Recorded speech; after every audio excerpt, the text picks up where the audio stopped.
appeared before the Congressional Committee to tell what I knew of activities which might lead to an attempt to set up a fascist dictatorship. The potential for the disastrous rise of misplaced power exists and will persist. The very word secrecy is repugnant in a free and open society. And we are, as a people, inherently and historically opposed to secret societies, to secret oaths, and to secret proceedings. President Bush signed a formal agreement that will end the United States as we know it. And he took the step without approval from either the U.S. Congress or the people of the United States. The secret organizations of the world power elite are no longer secret. It's known as the Bilderberg Group. Could their objective be world domination? I'm Jim Tucker. I've chased Bilderberg for 30 years. I'll never give up the chase. Bilderberg plan for the whole world is nothing less than world government. I'm not comfortable with that at all. Who elected these guys to run the planet? They are the elitists. They feel they should run the world for their own selfish interest. Now we can see a new world coming into view. A world in which there is the very real prospect of a new world order. Bilderberg is making great progress toward a world government, and only an educated, informed public can stop them in their tracks. David Rockefeller admits in his own memoirs that he wants to destroy the United States. Right. He's a traitor. It's good to be back at the Council on Foreign Relations. As Pete mentioned, I've been a member for a long time and was actually a director for some period of time. I never mentioned that when I was campaigning for re-election back home in Wyoming. Let us never tolerate outrageous conspiracy theories.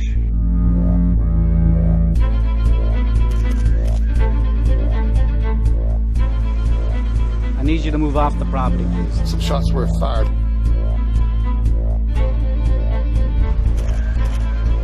There's Bilderbergers right there. The Trans-Texas Corridor is a vital part because we stop here in Texas. We stop the new world order right here in Texas. This thing started here. And to save this country, we kill this damn thing here.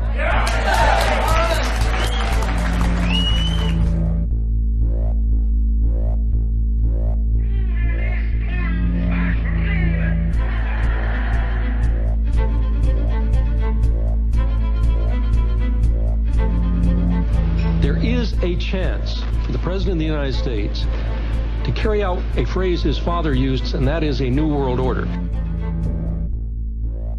Your new world order will fall. Humanity will defeat you.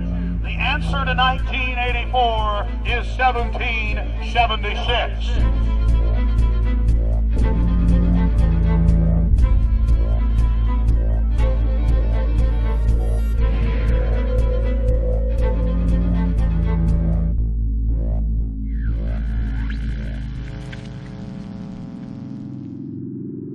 In the near future, Earth is dominated by a powerful world government. Once free nations are slaves to the will of a tiny elite. The dawn of a new dark age is upon mankind. Countries are a thing of the past. Every form of independence is under attack, with the family and even the individual itself nearing extinction. Close to 80% of the Earth's population has been eliminated. The remnants of a once free humanity are forced to live within highly controlled, compact, prison-like cities. Travel is highly restricted. Superhighways connect the megacities and keep the population from entering into unauthorized zones. No human activity is private. AI supercomputers chronicle and categorize every action. A prison planet dominated by a ruthless gang of control freaks whose power can never be challenged. This is the vision of the global elite, their goal. A program of total dehumanization where the science of tyranny is law. A worldwide control grid designed to ensure the overlord's monopoly of power forever. Our species will be condemned to this nightmare future unless the masses are awakened to the New World Order master plan and mobilized to defeat it. Erected by a secretive group, the Georgia Guidestones are a testament to the elite's plan for a world religion, global laws, with a global court and army to enforce it. And set in stone, it is written that the population never rise above 500 million.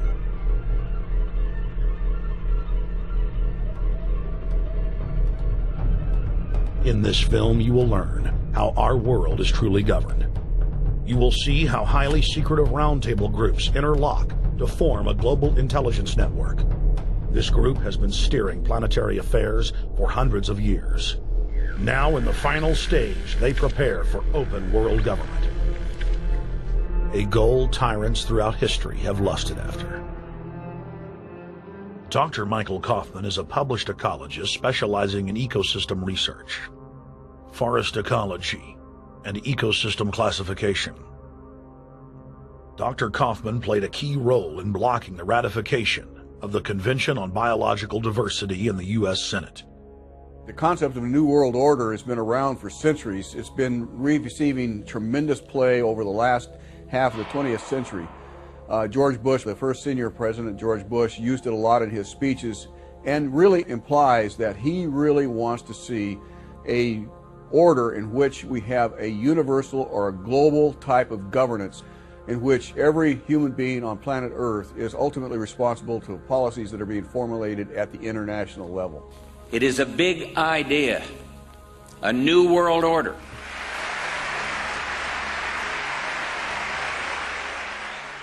President Bush said that the New World Order was in tune, and that's what they were working for. The UN is part of that government. They're working right now very significantly for a North American Union. That's why there's a lot of people in Washington that don't care too much about our borders. They have a philosophic belief that national sovereignty is not important. It's also the reason I have made very strong suggestion that we need not be in the United Nations for our national security. It's really always the same. You go back throughout all of history, the Roman Empire, the Soviet Union, Hitler during the Nazism was always saying that it's going to create the utopia for the average person, when in fact, history always shows that it does exactly the opposite.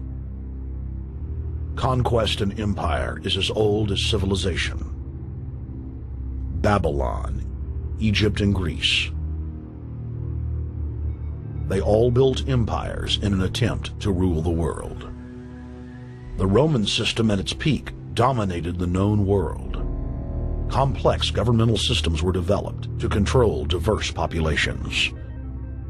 During the period between the 15th and 19th century, new empires emerged and again waged war for supremacy. The nobility, as well as the thriving merchant class, were financed by a handful of private banks. Many of the great money houses would hedge their bets and finance both sides of a war. Sophisticated intelligence-gathering networks gave the financiers a clear edge over the governments they were slowly gaining control of. On the 18th of June, 1815, agents of the British arm of the Rothschild family looked on as Emperor Napoleon Bonaparte fought desperately to save his army from the jaws of a British-Prussian pincer attack. A Rothschild agent was able to get the news of Napoleon's defeat at the hands of Lord Wellington to Nathan Rothschild, a full 20 hours before the news reached London. Nathan, the head of the British arm of the Rothschild family, put out the rumor to the London Stock Exchange that Napoleon had won the war. Stocks plunged by 98%, and Rothschild was then able to buy up the entire British economy for pennies on the pound. When the news of Napoleon's defeat finally arrived, stocks soared. Britain was now the undisputed ruler of Europe, and Rothschild ruled England. The already dominant British Empire grew even more aggressive. Her troops and bureaucracy spread across the globe. the sun never set on Britannia's holdings. The banking cartel funded, in fact, since about 1800, they have funded both sides of almost every war. And of course, they're getting the interest off of the loans that they've given the various governments and the wars that they have actually helped stimulate and create. By 1900, Germany was a rising force and a leader of the Industrial Revolution. World War I, for instance, there was absolutely no reason to have World War I, except that it was an ideal opportunity for the banking cartel to make a pile of money by funding both sides of that particular war. On June 28, 1914, the heir to the Austrian-Hungarian throne, Archduke Franz Ferdinand, was assassinated while traveling in a motorcade.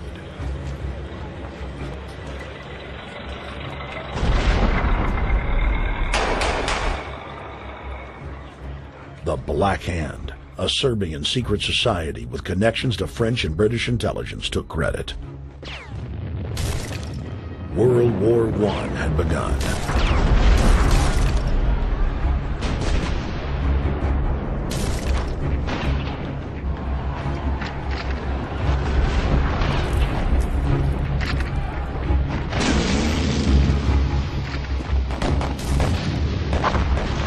Armaments companies financed by Rothschild-controlled banks in Germany, France, England, and Austria bankrolled all the factions.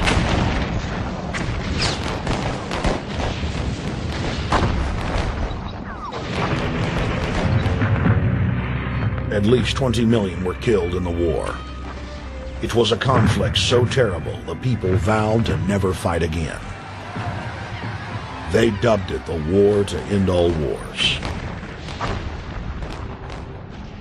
Question is, why did they want war? Well, first of all, is money and power. But secondly, they wanted to create the League of Nations. They had this in their plans all along, and as a consequence, once the war was over or about to be over, they began to formulate this idea of a League of Nations so this would never ever happen again. Hundreds of years of practice made the British experts at hiding their empire behind puppet governments and councils. In the name of stopping all future conflicts, they proposed that countries would join a League of Nations. Their true intention was for the League to serve as a framework for world government.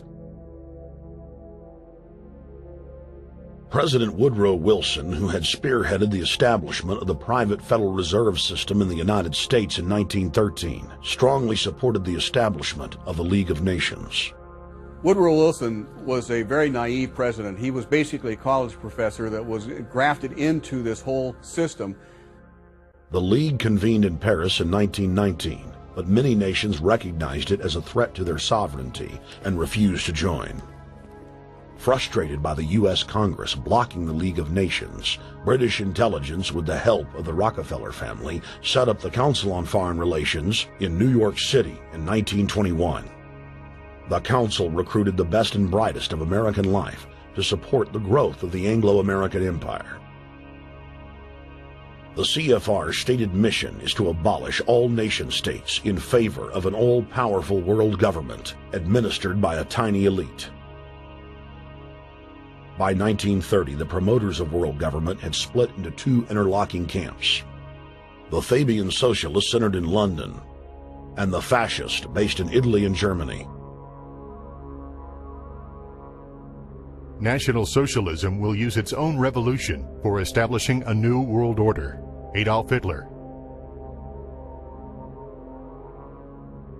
Supporters of the fascists in the United States and England believed that the military should be used to quickly transform the world into a new world order, while the more sophisticated practitioners of globalism stated that incrementalism was the sure path to world domination. Congressional Medal of Honor winner Major General Smedley Butler went public in 1934, exposing an attempt by the robber barons to launch a military overthrow of the United States. The war hero testified to the McCormick-Dickstein Committee in Congress that some of the most powerful men in America had tried to recruit him to lead a military coup so they could set up National Socialism in the United States.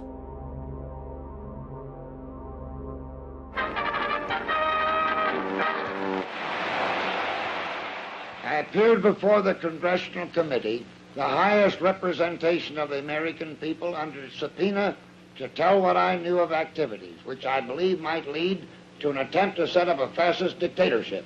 I was supposed to lead an organization of 500,000 men, which would be able to take over the functions of government. The fascist had also made deep inroads in England. Edward VIII, King of England, was forced to abdicate the throne because of his public support for Hitler. Was es sich dabei nicht nur das negative Problem der Bekämpfung dieser Lehre und ihrer Organisation handelt, sondern die Durchführung der positiven Aufgabe der Gewinnung des deutschen Arbeiters für den nationalen Staat.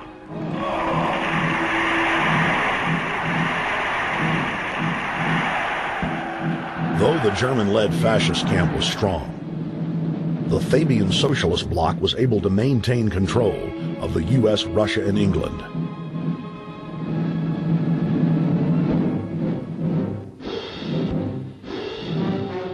In the build-up to World War II, and during the conflict, the bankers again financed both sides, just as they had done with Napoleon.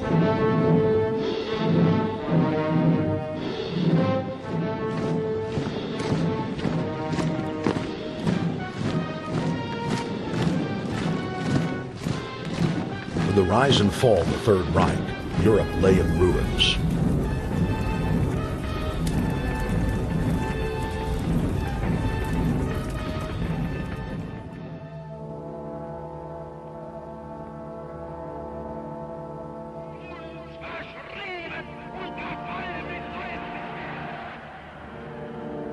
Once again, the elite claimed that only global governance could save humanity from certain destruction. And this time, the elite would succeed in setting up their world body.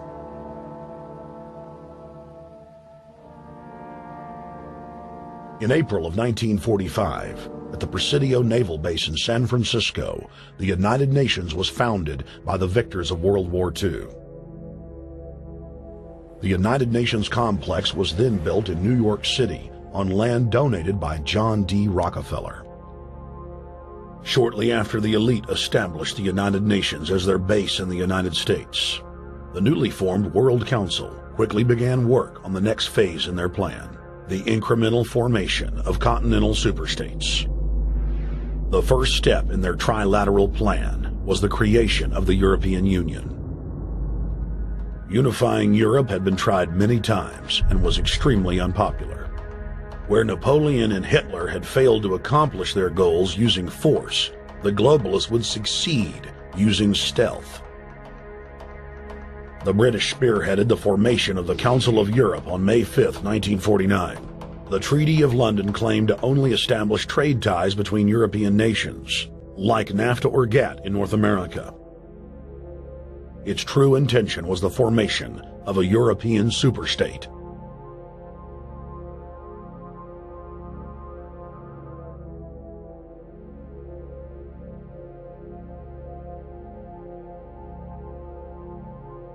In 1954, the elite of the planet met in secret at the Bilderberg Hotel in Oosterbeek, Holland. The Bilderberg Group would later admit that their mission was the formation of the EU. Once the EU was established, under the guise of trade deals, a North American Union and Asian Union would be formed. The three interlocking superstates formed the core of the global government, while the United Nations would serve as a world regulatory and enforcement body over the Third World subregions. The Bilderberg Group consists of the heads of all of the managing roundtable groups that steer individual countries. Picture the elite power structure of the world as a giant pyramid, with only the elite of the elite at the tip top of the capstone. The group has been so secretive that until the mid-1980s, the controlled corporate media denied its existence. Into the late 1990s, coverage only consisted of rare one-line mentions.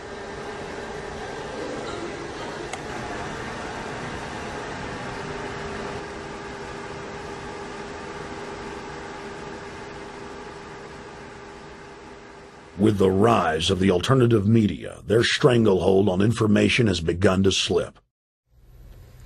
On the outskirts of the national capital today, black limousines with darkened windows converged on a hotel where private security guards imposed ironclad control. The limos carried royalty, political power brokers, and industrial titans to a secret meeting that will last all weekend.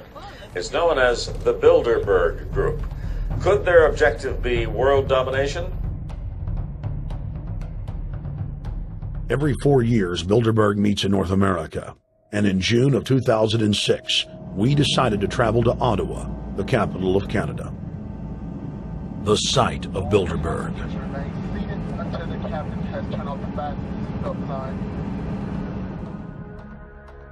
In Bilderberg's long history, many reporters attempting to cover the group have been harassed, detained, and even jailed. I jokingly reassured my cameramen that the horror stories we'd read about were probably exaggerated. I was wrong. We know reporters get detained at airports. People aren't let in. We know people get sent to the jailhouse for 3 or 4 hours. It happens every time. Well, it happened to Alex Jones this time. They admitted Bilderberg that they've had pressure put on them by the government to heighten security, and that's why all this happened. Yes, I was told that by 2 separate people. They scoured our records for hours yesterday and hours today, trying to find something on us, and of course there was nothing. It was just scary. I mean, I've been all over the world, and I've never seen anything like this. It was like hours of humiliation. And they said, "What are you here for?" And I said, "Well, I'm here to, cover the media, covering a political event. I hope to talk to some members of Parliament." I was answering all the questions. It was clear I wasn't a threat. It was clear I didn't have any criminal record. It was clear I was press. It was clear I was coming to interview people. They were going to deny me. They told me earlier that I was probably going to be denied, and then you guys showed up, and everything changed. So what's your plan now? My plan is to go out and try to interview Jim Tucker, try to go down to the Bilderberg Group and maybe catch some of them still arriving, and try to still make a documentary.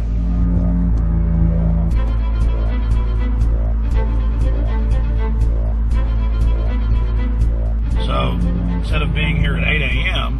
in the morning when the Bilderberg Group attendees, the 100 elite of the planet, start showing up, we're going to be getting here about 3:30 or so, and we'll see if we can catch any of the elites coming in.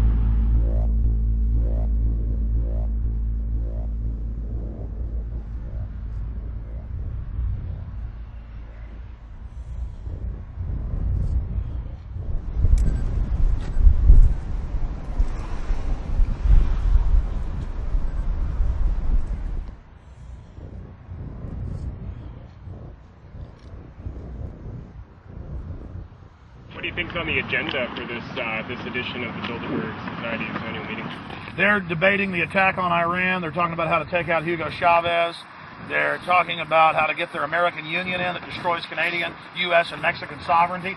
So we're talking about the death of Canada is what's happening in there right now. The death of your sovereignty is happening in there right now. CNN has even reported that these individuals have put out the policy reports through the Council on Foreign Relations that writes their scholarly white papers to end the United States, to end Canada, and to end Mexico. About 10 have come in. They've been coming in slowly in typically big black cars with what appears to be bulletproof glass, and we've got a few pictures of some of the people. We're being kept well back from the building by an awful lot of security people, but there'll be more security as this thing develops. Again, just a reminder to stay off the front, okay? I am. This is the line. We checked with the city. Thank you. How you doing? Yeah. Okay. The ex-president of Ireland? Maybe? Okay, Danny will know. I came here from upstate New York. I booked a room way in advance. When I checked in at 10 o'clock at night, they told me I had to be out at 8:30 in the morning. And so, of course, I complied to what they wanted. I wasn't happy about it because I had been tired. I drove quite a long way. Then I went down to have something to eat, and I just saw a bunch of security here, and I was wondering what was going on, and I asked questions. And they said they were having a wedding or they were having some sort of reception. So I decided to ask a couple more questions because I thought it was kind of weird. And then I saw them from my hotel window. They were in the back with flashlights looking at the trees, looking up through the trees, and they were also in front of the hotel combing. It looked like combing the hotel. So I kind of was wondering what was going on, and I left. I got up this morning. I checked out. And then the fellow that I spoke with, the last fellow I spoke with, said, well, you'll know all about it in the newspaper. Well, I didn't have to wait because there was a group of people out here telling me everything that was going on. They're not fooling anybody any longer when you've got this many cops, you know, and detaining Alex Jones at the border.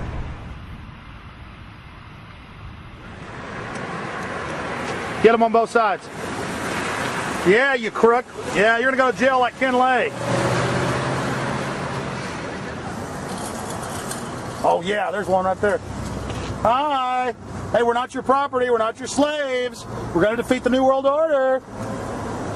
The New World Order is going to be defeated. You realize that? I'm glad you do. Always does throughout history.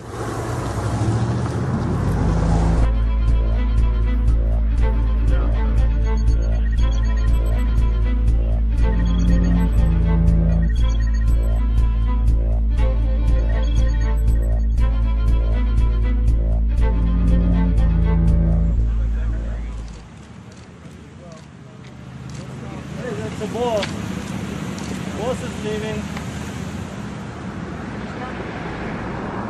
Etienne Davignon is the honorary chairman of the Bilderberg Group,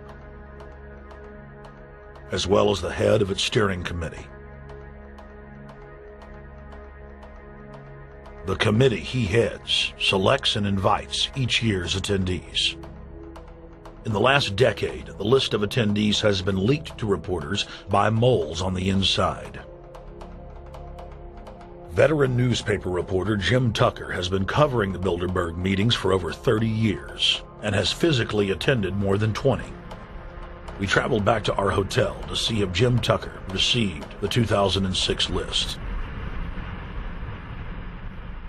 First heard about Bilderberg in 1975, and I said, I don't believe it. That's not possible. Who in hell's Bilderberg? I spent 20 happy years with metropolitan newspapers. All the wires are clicking at my ear. That could not happen without me knowing about it.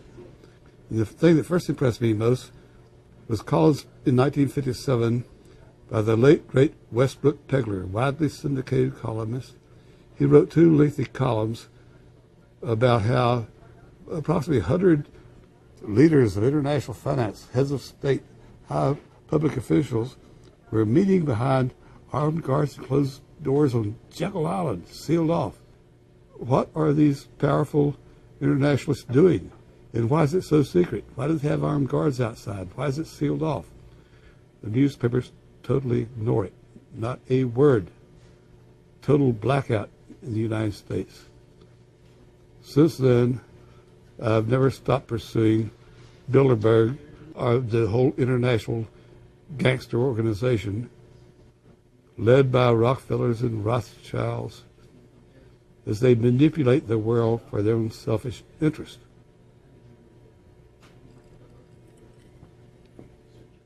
Jim, you've been waiting on the list. You normally get it on the first day. You haven't gotten it. We're told it might come in today. How important is that list? It's absolutely essential, although identifying people outside, as we always do, is important too, to find out who is not on their own list.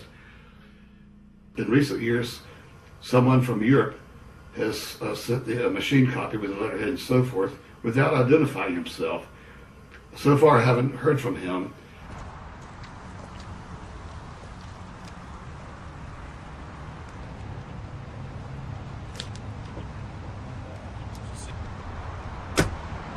Well, Bilderberg assumed that name in 1954 at their first meeting as Bilderberg at the Bilderberg Hotel. It's a little bit like Shakespeare's As You Like It. They say to Shakespeare, what do you want to call this book? And he says, As You Like It, meaning whatever you want to call it. And they thought it was dictation, so one of his plays is called As You Like It, and the title has nothing to do with the play. So that's how the Bilderberg came by their name. Now, they had been meeting for half a century. The moneyed class had been meeting But they decide they have to meet systematically every year, well planned in advance, in addition to maybe other smaller meetings throughout the year. Sure this is the right turn, Jim? No. Let's see if we can start.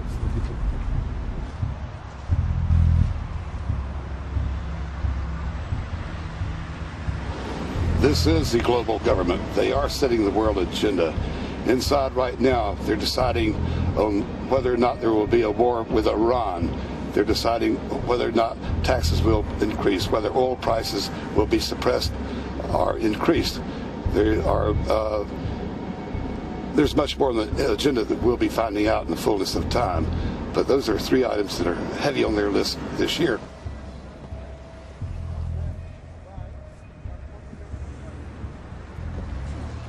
This is Jim Tucker, ladies and gentlemen. Yes. 27 years covering these crooks. Tucker, God bless you. Pleasure to meet you. The media said he was crazy, it didn't exist. Now we forced him. 120 of the world's most powerful men, heads of state from Europe, high officials of the United States government, Treasury, White House, state, defense. They're setting the world agenda now. The reason they want secrecy is because they're doing evil. Evil is done under the cover of darkness. Good works are done in the sunshine.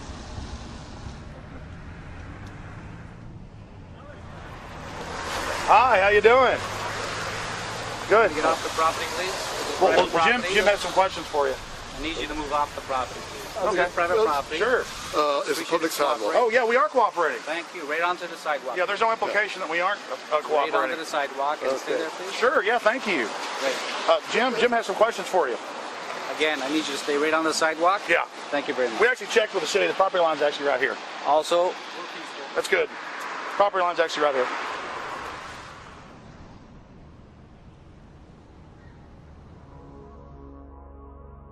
We are on the verge of a global transformation. All we need is the right major crisis, and the nations will accept the New World Order. David Rockefeller.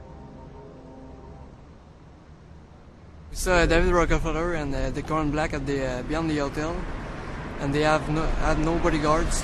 One of my friends shouted, "Hey, Rockefeller!" and he turned back and he was afraid. My name's Rene. I'm from Manitoba. Drove about 26 hours to get here, just to show that I'm against the Bilderbergers, just to fight for my freedoms, fight for my rights, make sure that my children can grow up in a free country. My name is Daniel Estrela, and I've been doing this for the last 15 years. I'm from Canada. I'm very proud of my country because, as you can see, there are a lot of people covering the Bilderberg conference. Last year, it took me 14 and a half hours to get to Munich. I was pulled off the plane in Milan. I was pulled off the plane in Munich. They interrogated me 4 hours in both places. I was able to call a friend, a journalist in Rome, as a result of his presence and others. Calling the Foreign Ministry Department in Italy, they backed off and they let me go. They basically told me that they're keeping an eye on me 24 hours of the day.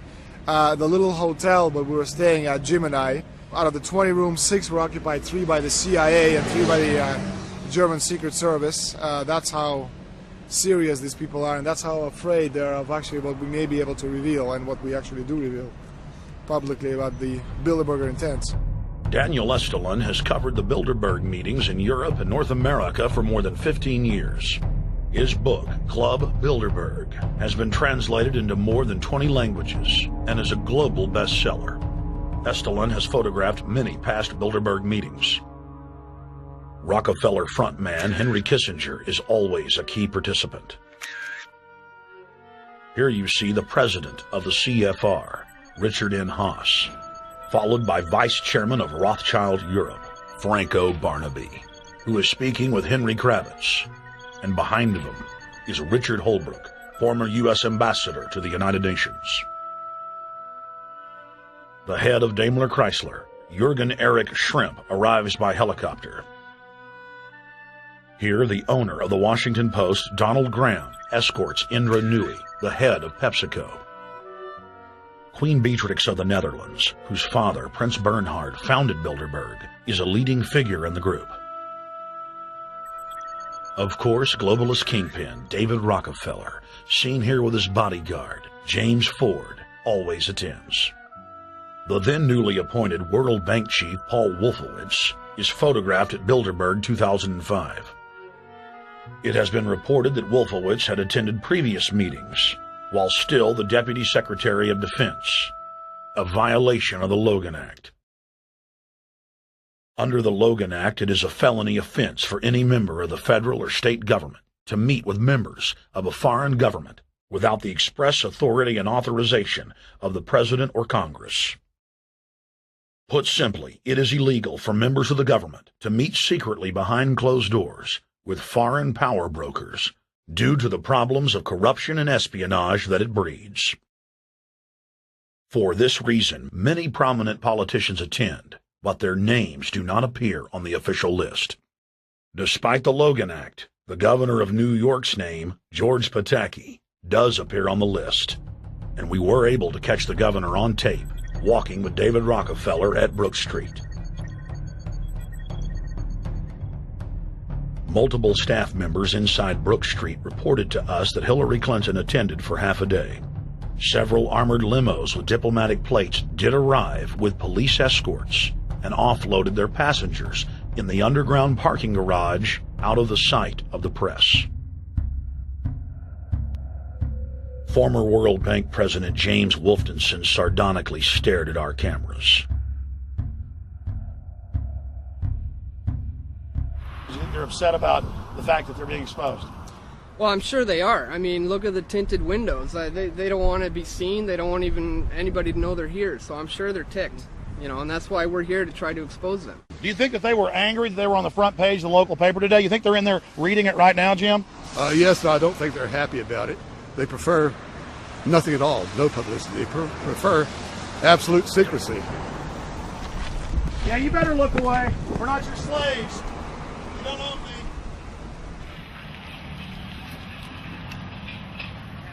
Did you get a list of the attendees and everything, or not? No, I've asked for one under a slight variation of my name, and I don't know if I'll get it or not.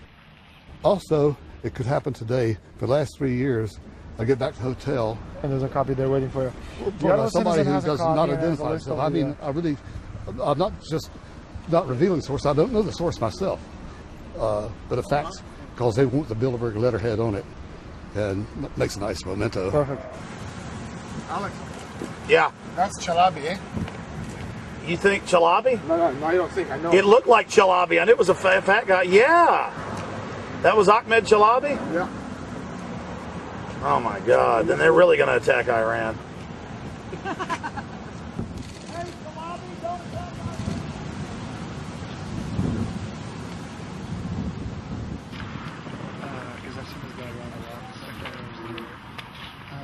This guy is too, but I don't know him. I haven't. S. Scandinavian. Adrian Woolwich. Over the last couple of years, they've been reeling with the amount of leakage that they've been experiencing, so it's getting harder and harder. But again, it will never get too hard for us because of the sources that we have inside are top-notch sources.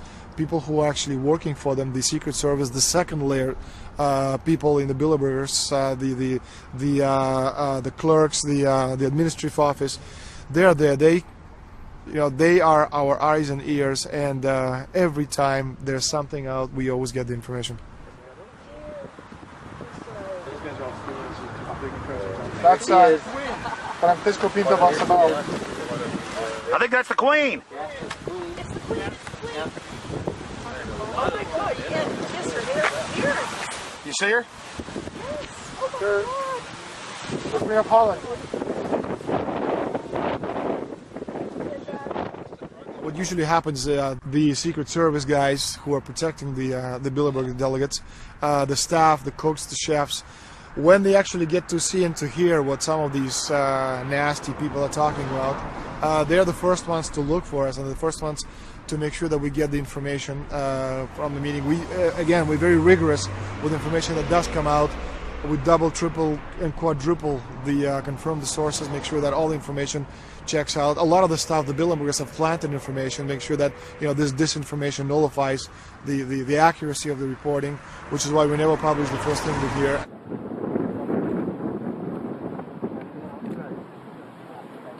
Oh. I'm the guy who came here to That looks like Rockefeller. The decisions that these people take, again, they're not only decisions that affect the business community, they affect politics, business, environment, across the entire spectrum. And these decisions are made and taken by a very elite group of people behind closed doors this year at the Brook Street Hotel. We are not privy to these decisions. We're not allowed to know what they're talking about. But we'll definitely feel the consequences of these decisions over the next 12 months when events which apparently by accident seem to happen, in fact, have been planned right here this year at Brook Street Hotel between 8th and 11th of June. What does it do when you get 120 of the most powerful people in the world getting together to have meetings with government officials? I mean, that's amazing. Well, it is what I mean is that they're planning the corporate agenda. They're not planning the democratic human journey agenda, in my opinion. Mussolini had a definition, is when the interests of the corporation take completely over from all other interests, and that's fascism. He said it should probably be called corporatism. Well, call it corporatism, call it fascism, call it neo-lib, neo-con. There's a whole variety of political words, depending on which side of the stripe you come from, to start with, which describes the thing. But what they are describing is the complete end of democracy, the end of what matters to people, the end of what happens to the human journey. And for that reason, I think this is revolting. Ladies and gentlemen, we're here in Canada today to stand up against the Bilderberg Group that is attempting to get rid of the sovereignty of the United States. The truth of your world government has now been exposed. We know you are ruthless. We know you are evil.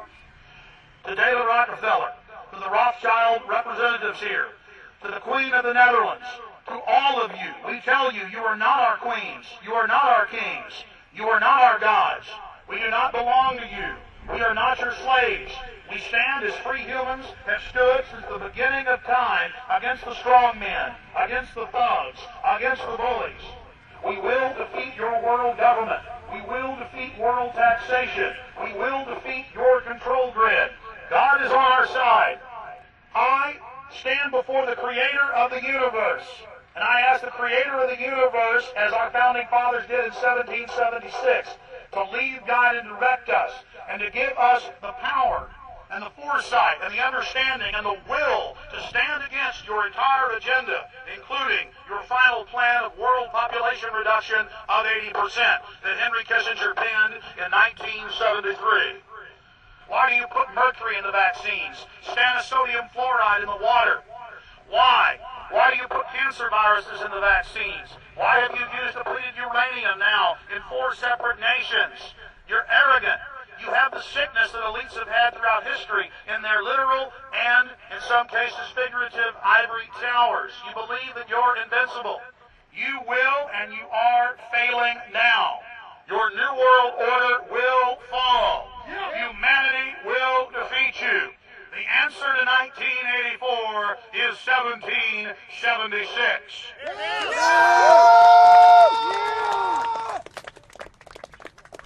Bilderberg is an elite organization, and the way it works, the protocol of the meetings is the staff, after they're vetted out, they're told exactly how they're supposed to behave themselves, meaning that they can never address the attendees, they can never speak to them unless they're spoken to first, they can never look them in the eye. They have to approach them from the right side, the people who are right-handed, and from the left side, the people who are left-handed. They can never look them straight on. And needless to say, all the information that is being spoken during the conferences is under no circumstances allowed to come out. That's what they're told. They're threatened with not being able to find another job anywhere in the sector if they reveal any information to the press.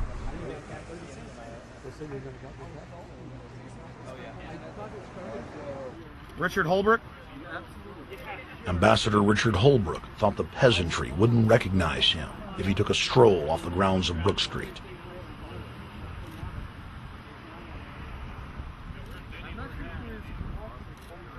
Holbrooke cackled when I told him that we were not his slaves. Holbrooke, we're not your slaves, Holbrooke. We're not your slaves.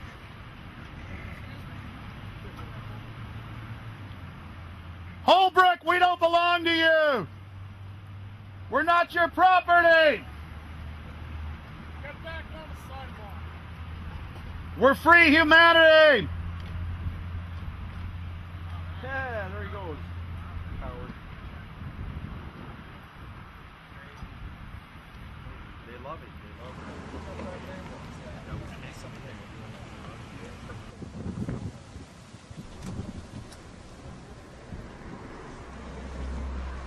it. Okay, we're going to be going around the back here, guys.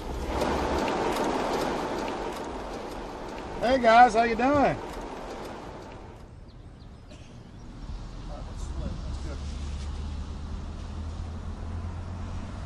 There are several rings of security service. The American delegation at every Bilderberg meeting is usually protected by the CIA and a special division of the US Army. The British delegation is protected by the MI6. Israelis usually are protected by the Mossad. The Ottawa police, in this case, working for the security, they have very little, actually they don't have any information at all on what the meeting is about. They don't even know who the Bilderbergs are. Then there is an elite private firm protecting the perimeter, doing all the dirty work, such as shooing off the photographers and bothering the protesters. But, you know, that's like piddly stuff. All the heavy stuff is done by the security service, such as the CIA, MI6. Some years ago, my legs were a little bit stronger than they are now, and I crept over a fence under cover of darkness and approached. The cops started yelling and pointing at me, so I ran with speed I didn't know I still had, and some shots were fired, but they were far above my head. I mean, they were intimidating, but they were not really trying to kill me. Not when sharpshooters are fired far above, 20 feet above your head. Bilderberg was founded by David Rockefeller and the Rothschilds in Britain and Europe. They're still the main powers. Baron Evelyn D. Rothschild, a male, attended for many years. Rothschild is still represented. You'll see them on the list of participants. Somebody representing the Rothschild group. They are the main powers behind Bilderberg. The Dutch World Shell is part of the Queen's fortune. Of course, the Rockefellers have always had heavy oil interests. That was the original source of their old money from the old man.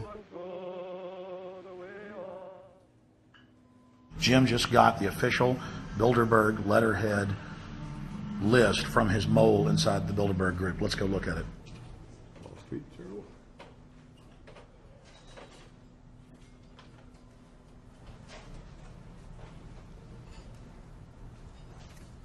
So, Jim, you got the list. Yeah. Did we identify Wolfowitz as being here because he's not on the list? No, we positively identified Wolfenson. Yeah, he's on the list. Yeah, there's Wolfenson right there, James Wolfenson. But aren't there always people who aren't listed? Yep. Over the years, we've identified like sometimes one, sometimes three people who are not on their own list who have attended. Now, I think what is very difficult for most people to understand is how such a small group of 125 men and a few women control a population base of 6 billion people. Actually, it's much easier than you think. These people work on what I call systemic methodology, meaning that you take a pie, just imagine you take an apple pie and you slice this apple pie into lots of very small pieces, and you put in front of each one of these pieces your men or women of trust. And by controlling this individual, you control an entire organization. For example, if you take Paul Wolfowitz, who runs the World Bank, through him you can control the entire organization. You don't need to control what the dishwasher or the toilet cleaner thinks or does or believes in. You just need to control what he does and what he believes in. And what he does will permeate the entire organization. And that's how you control, with very, very small power base, an entire global population of 6 billion people. Bilderberg is making great progress toward a world government. They have created a superstate in Europe called the European Union. They are intent on creating a Western Hemisphere Union called the American Union. NAFTA is to be expanded into every country in this hemisphere. As NAFTA expands, it will take on the role of the American Union. And only an educated, informed public can stop them in their tracks. We went into downtown Ottawa and talked to locals to learn if they were aware of the elite meeting in their city.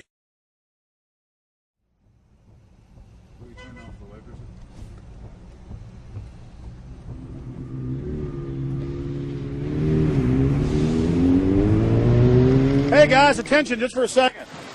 I just need to tell you that a group just met here in Canada, and they're trying to get rid of your sovereignty, merging you with the U.S. and Mexico. See, it's not funny. I'm serious.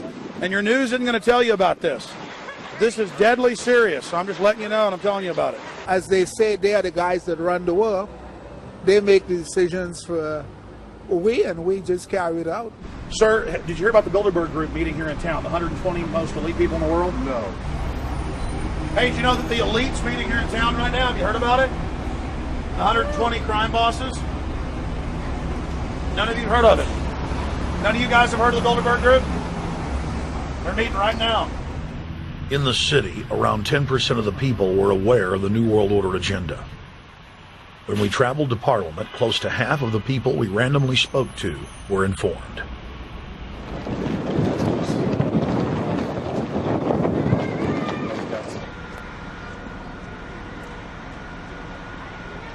Ma'am, what did you say about the American Union? It's going to end up happening. We don't want it, but it's going to happen. Why do you think? Because the Bilderberg Group runs the world. You have the Trilateral Commission that's also part of the Bilderberg, which is the United States, Europe, and Asia. But most of this is public knowledge. Nobody wants to believe that there are conspiracies, that world leaders are already elected before they're voted on. So here we know that Bernard Lord is part of the outer circle. I was surprised to read that Harper addressed the group in 2003 because my understanding was nobody gets into politics without becoming part of the Bilderberg Group. And then you find out afterwards that that is the case, that they have... Well, Bill Clinton went there in 91, George Bush Sr. back in like 85. And Blair, same thing. Who we think that we're electing as leaders have already been pre-picked for us. Whether it's liberal or a conservative, they're already part of the group. They own all the horses in the race. They own the horses, and I understand that, for example, in the United States, it's a one-party system with two factions, though you think it's two different parties. Oh, it is, yeah. So it's like Bill Clinton constantly vacations with the Bushes, and they call him their son, and they actually staged all that in 92, and all that's come out. It's just all staged. They're not going to let trillions of dollars slip through their hands. The good news is people are waking up, though. When you read human history, when you study it, all you see is elites trying to dominate, subterfuge, Machiavellian backstabbing, and somehow in the last 50 years they convinced Westerners that the government's fine, can do no wrong, trust them. How did this happen? It's easy to lead sheep. I mean, people just follow. They don't want to believe these things will happen. No way. We'll just follow along with the norm. That's all. It's just makes it easier for everyone. What's your view on losing Canada's sovereignty? I like this country to stay as it is, and I love the United States to be there. Back in Austin, the capital of Texas, the public was frighteningly unaware of the nation's peril.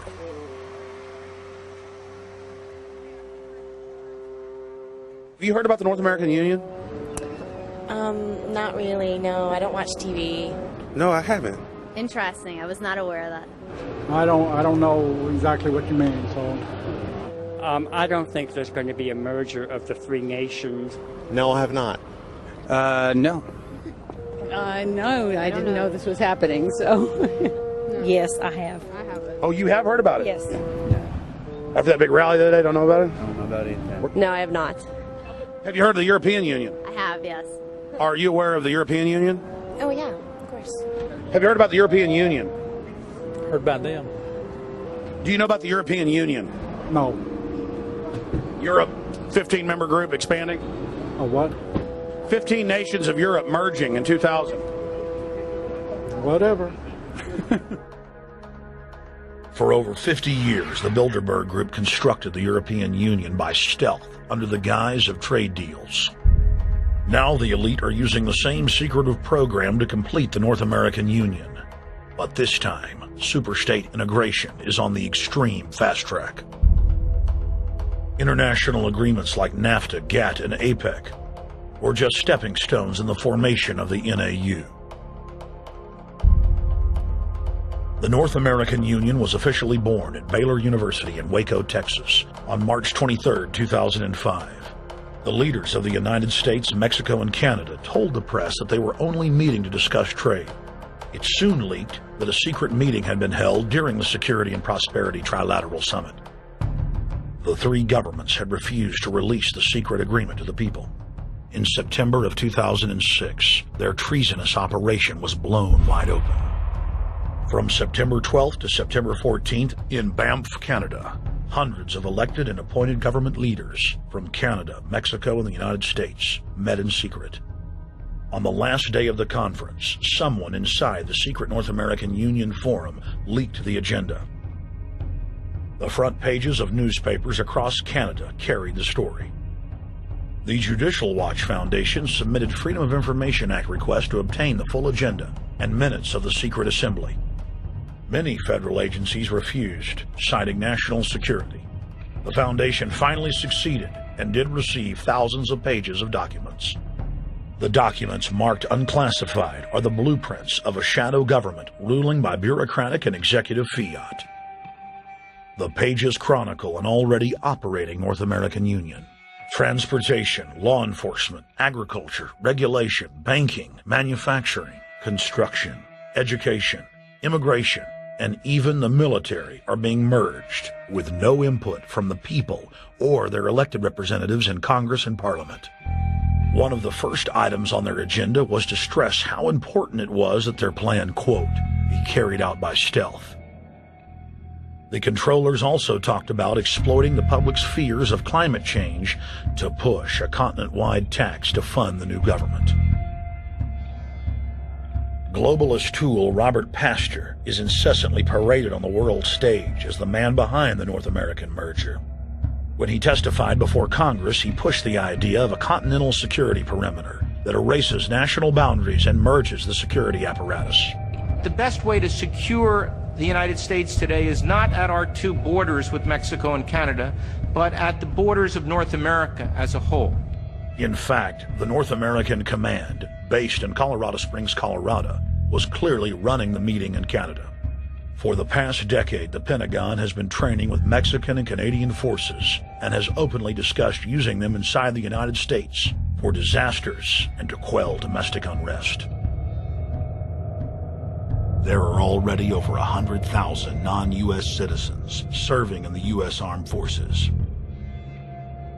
The Pentagon is now expanding its recruiting centers in Mexico, the Philippines, and Eastern Europe.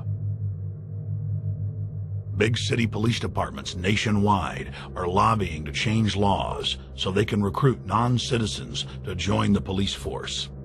What we are witnessing is a Red Dawn scenario in slow motion. Tyrants throughout history have brought in foreigners to oppress their domestic populations.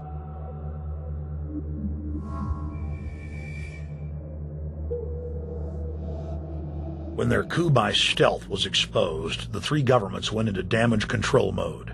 The Security and Prosperity Partnership quickly staged a show summit that was held in Ottawa, Canada in February of 2007. It is the only way that we can achieve security and prosperity for our people is through this cooperation. We actually occupy one physical space, the North America. We've also had a chance as foreign ministers to talk about how we cooperate in the region and indeed in the world. Protesters who were upset about losing their countries and freedoms were not tolerated. A couple of weeks ago, an Al-Qaeda supposed... Whatsoever, the Security and Prosperity Partnership has been signed without any sort of parliamentary debate. Globalist publications have been open with their frustration that the population has not bought their latest PR stunt. As integration inside the European and American unions accelerates, the superstates themselves are being merged. On April 30th, 2007, a summit was held at the White House. The Security and Prosperity Partnership's secretive approach had alarmed the public. So this time, President Bush, German Chancellor Merkel, and EU Commission President Barroso hid their treachery in plain sight. I thank the Chancellor and Josie very much for the transatlantic economic integration plan. And for that too, we need to develop a common market, common standards. So this is indeed a very important agreement, an agreement that also brings with it a Transatlantic Economic Council to be a permanent body with senior people on both sides of the Atlantic that will look at all those issues in a concrete manner, in which way we can make it move forward. The BBC reported that the US and EU had agreed on a single market. By announcing a new economic community integration, they were simply repeating what had been done in America and the EU on a larger scale. The accord states that the two blocs will aggressively push regulatory convergence in more than 35 areas, from financial services, intellectual property, military, education, mergers and acquisitions. They also agreed to jointly push a global carbon tax. We recognize that we have a problem with greenhouse gases. We agree there is a global threat, it's a serious threat. We agree there is the need to establish a limit to greenhouse gases. We need to discuss the possible pricing of CO2. How can we translate this into a market economic compatible scheme? We have agreed to establish a high-level group, a forum. This EU-US result is translated into the G8, debated together with the outreach countries, China, South Africa, Brazil, among others, and India. A global solution to a global problem. If Bilderberg succeeds, America falls. All the victimized countries lose their sovereignty. Bilderberg is not a person, it's not an idea, it's an ideal, a very powerful group of people working together and for the positions of ultimate and absolute power, destroying every constitution on earth, no matter how powerful the constitution of the nation is. That's what these people do.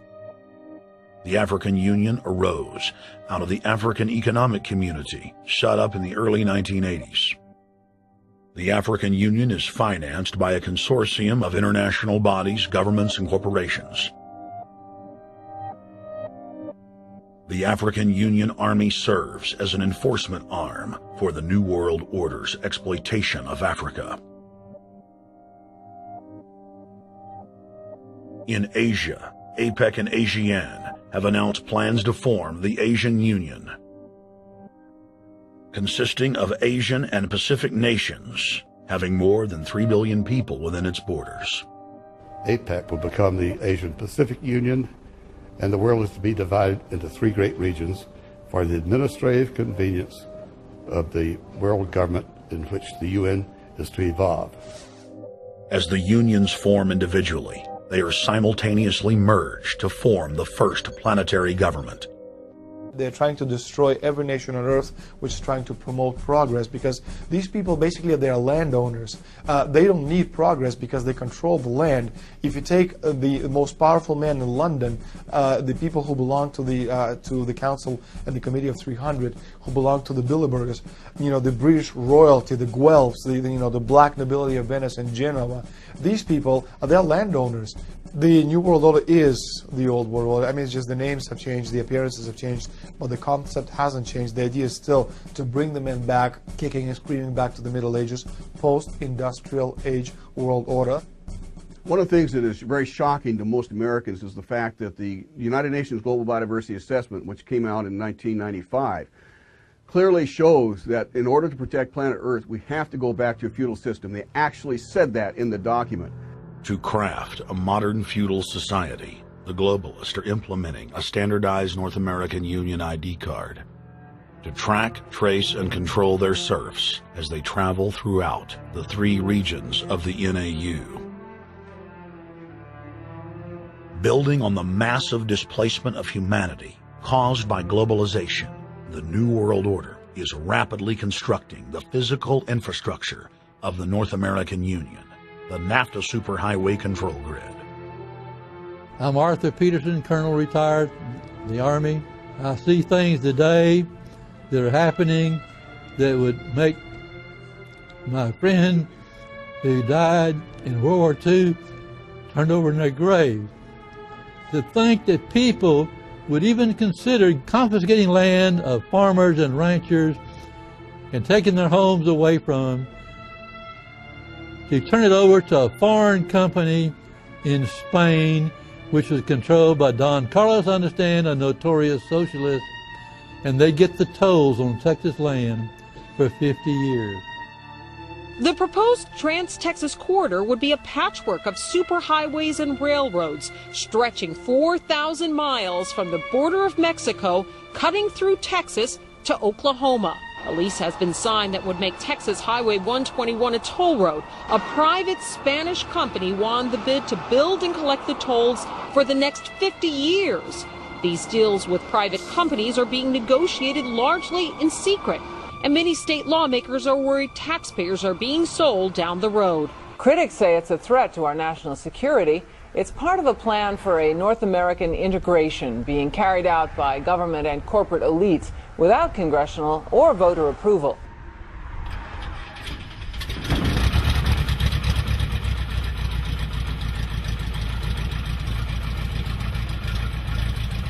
We took to the air over central Texas to get a bird's-eye view of the Trans-Texas Corridor, which is under construction and will form the heart of the Trans-NAFTA superhighway system.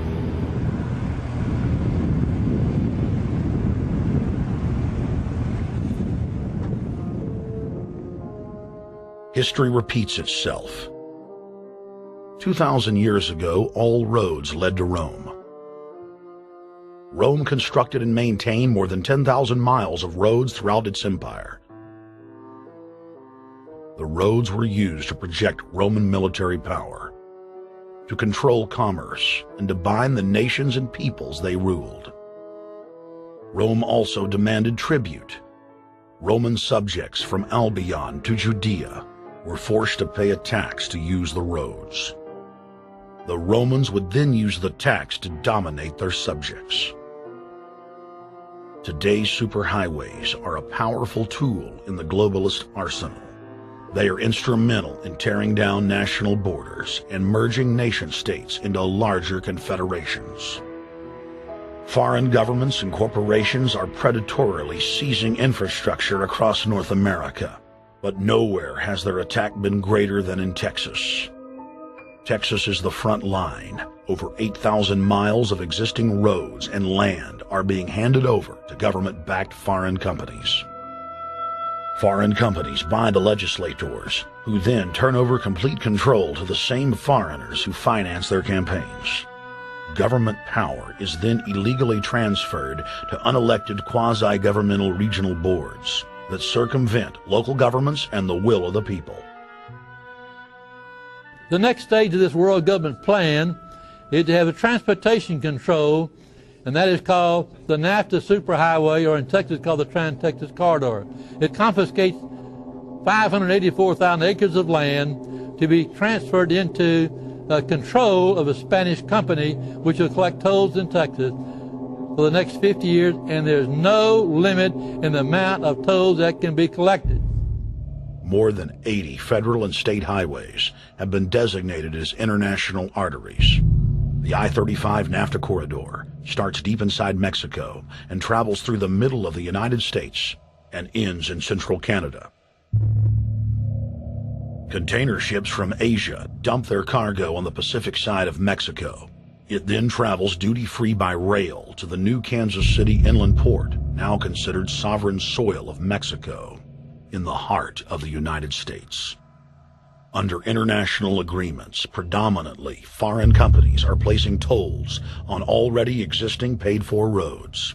Federal, state, and corporate documents show that they will then use the revenue raised to build up the transportation infrastructure of Mexico, not the United States or Canada, so foreign-made products can pour in even faster from Mexico. Revenues raised will also be used to fund the fledgling North American Union and its growing bureaucracy. Bottom line, they're using our own money to enslave us. First of all, they're proposing a North American tribunal, which would be similar to what we have in Chapter 11 of the NAFTA agreement, which is trumped by international law. The U.S. Supreme Court and our Constitution could potentially be rendered invalid, and what we would have is new North American business law that would trump what we have here in the United States. What is also interesting to note that the NAFTA headquarters is in Mexico and controls the United States trade and rules against the United States Congress, and no one seems to challenge it. it's very probable and probably inevitable that our right to bear arms would be challenged in a North American court.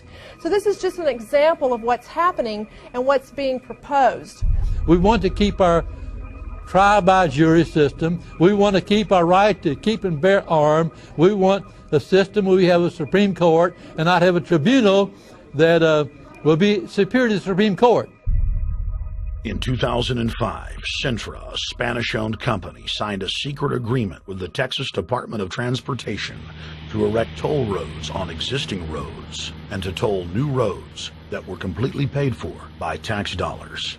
There are people, believe it or not, in Texas who don't know what the Trans-Texas Corridor is. TTC 69, which they'll have the environmental hearing starting this spring on, runs through my part of the state. And there are people over there who have no idea what's fixing to come in their backyard. TxDOT, an unelected state agency, claimed that the agreement with the foreign company was even secret from the Texas legislature. When the truth came out, newspapers across the state called for heads to roll politically. Cintra's response was to have its Australian subsidiary make its first U.S. newspaper buy. Every newspaper they bought was along branches of the Trans-Texas Corridor and had been critical of the toll road plan. The cost of 40 or 50 newspapers is nothing compared to the profits that'll be made. Just Phase 1 alone of the state toll road plan is estimated to raise more than $200 billion in just the first 15 years. And Texas is only a small part of the global panorama. A combine of transnational companies is aggressively consolidating public finance infrastructure worldwide, and the same interests are erecting a world government according to their rules.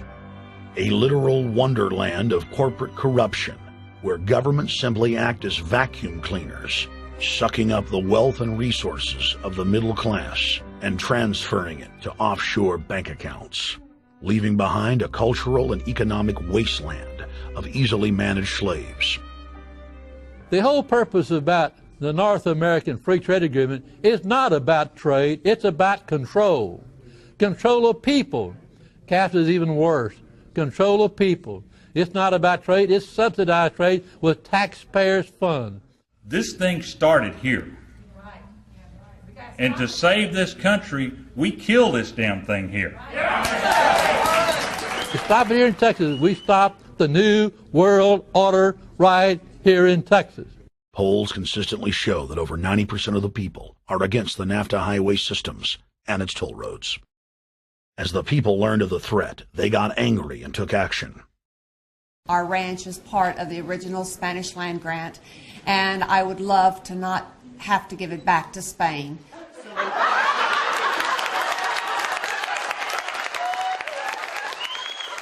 Opponents of a proposed superhighway today held a major protest.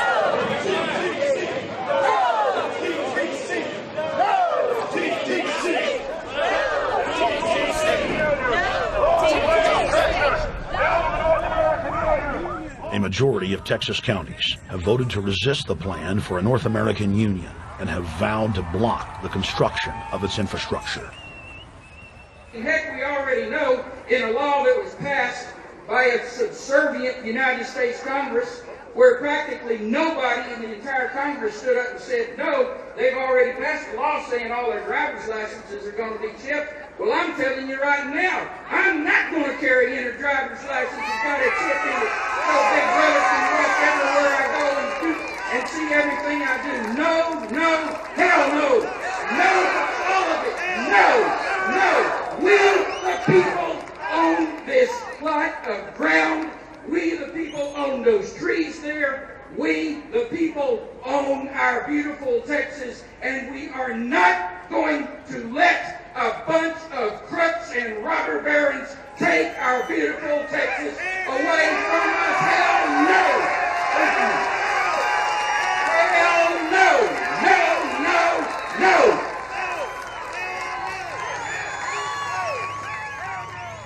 RFID tracker chips embedded in state inspection stickers and toll tags are already being used to track the population.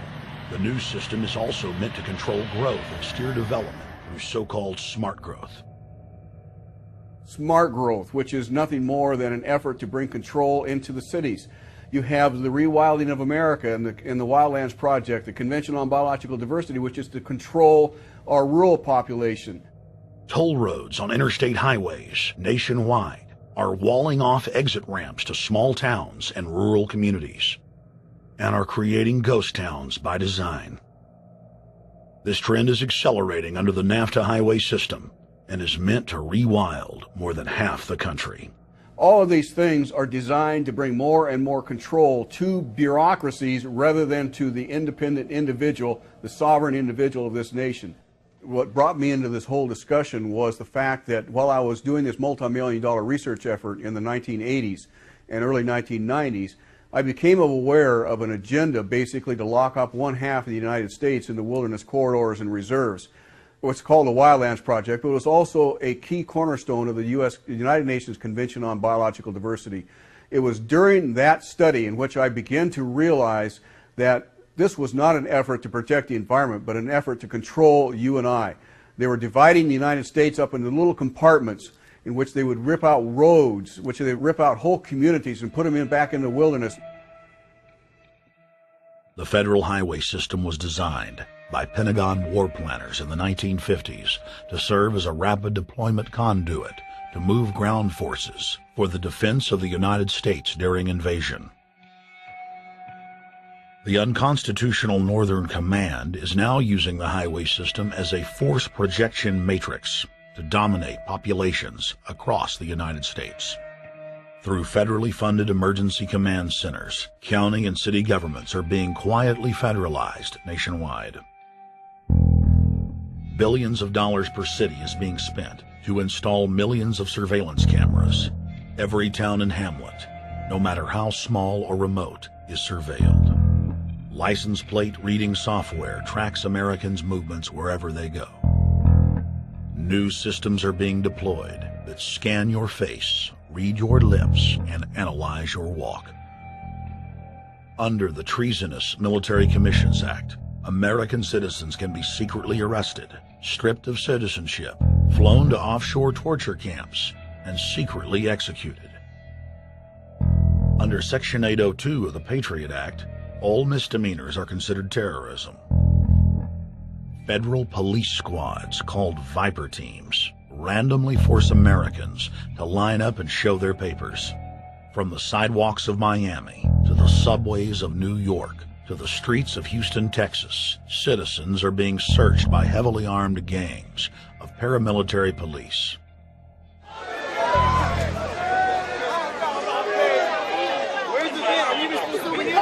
Come on, guys, come in. Yo, can you get that camera off of us, sir? Sir, can you get that United States First Amendment? All right, but you can get that camera. I'm saying get the camera out of my face. That's what I'm saying. You're on the streets of New York. So what does that mean? I'm saying get that camera out of my face. That's what I'm saying. It's a free country. Fuck wrong with It's a free country. Get this damn camera out of my face. Well, this isn't Nazi Germany. There's no camera in your face. God. Hey, move to Russia, okay? Yo, Judge. We can have cameras on the streets. I said get it out of my face. Your guy starts cussing at us. I said get it out of my face. That's what I'm saying. It was never in your face.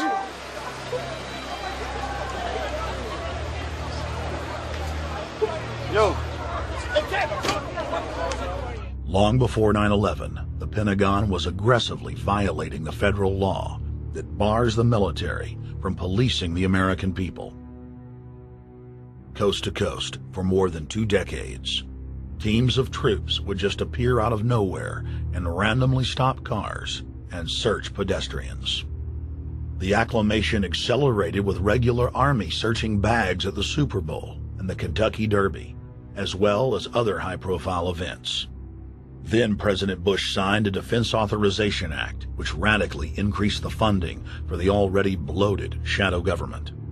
In the act, the executive branch formally announced that it was preparing for domestic insurrection and went on to preemptively strip the state governors and legislatures of their powers.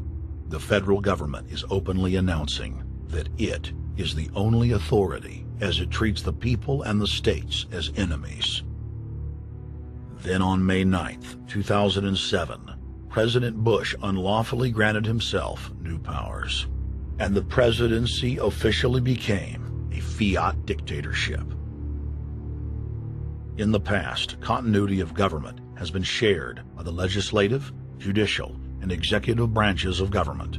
Now, all power resides with the president. For the smallest of reasons, including, in the document's own text, any incident in the world, regardless of location, that affects population, infrastructure, environment, economy, or government functions can trigger, at the president's will, total martial law. It is important to add that the president is merely a puppet of the global crime syndicate and may not use the new powers, but simply pass them on for use by future puppet administrations.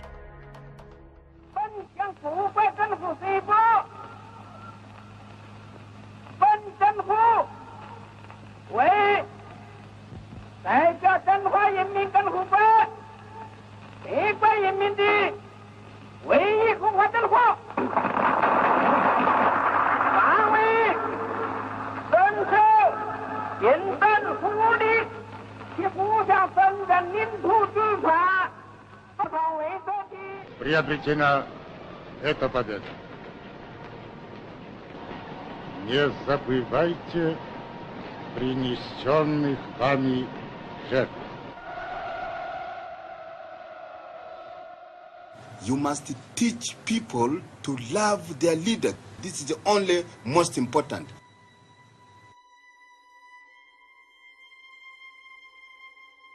Why don't we learn from the mistakes of our ancestors? Why does humankind find itself bound in a cycle of bloodshed and enslavement? Predatory elites have always rationalized their oppression by claiming that they are superior and have the divine right to rule, when all they really are is a gaggle of ruthless psychopaths, parasitically feeding on the host population until their cancerous movement causes the collapse of the host. There have been thousands of tyrannical governments in history, and less than 10 that can truly be called free. In the 20th century alone, over 150 million people were murdered at the hands of the state. In Russia, the Red Terror consumed the lives of more than 60 million men, women, and children. Hitler's war killed 22 million. During Mao Zedong's reign alone, more than 60 million peasant farmers were killed. And the list goes on. 300,000 innocent civilians killed in Guatemala. More than 2 million souls brutally murdered by the government of Cambodia. 1,500,000 killed in Turkey. 300,000 in Uganda. 800,000 plus hacked to death with machetes in Rwanda. Sadly, there are too many examples of innocent families being exterminated by their governments on an industrial scale to name them all. It is a historical fact that the state is the #1 cause of unnatural death. If you take the 150 million people killed by power-mad government in the last century and divide it by 100,000, the number of souls lost would fill the biggest sports stadium, packed with 100,000 screaming fans, 1,500 times over. That's 1,500 sports stadiums, crammed with 100,000 people each, all exterminated.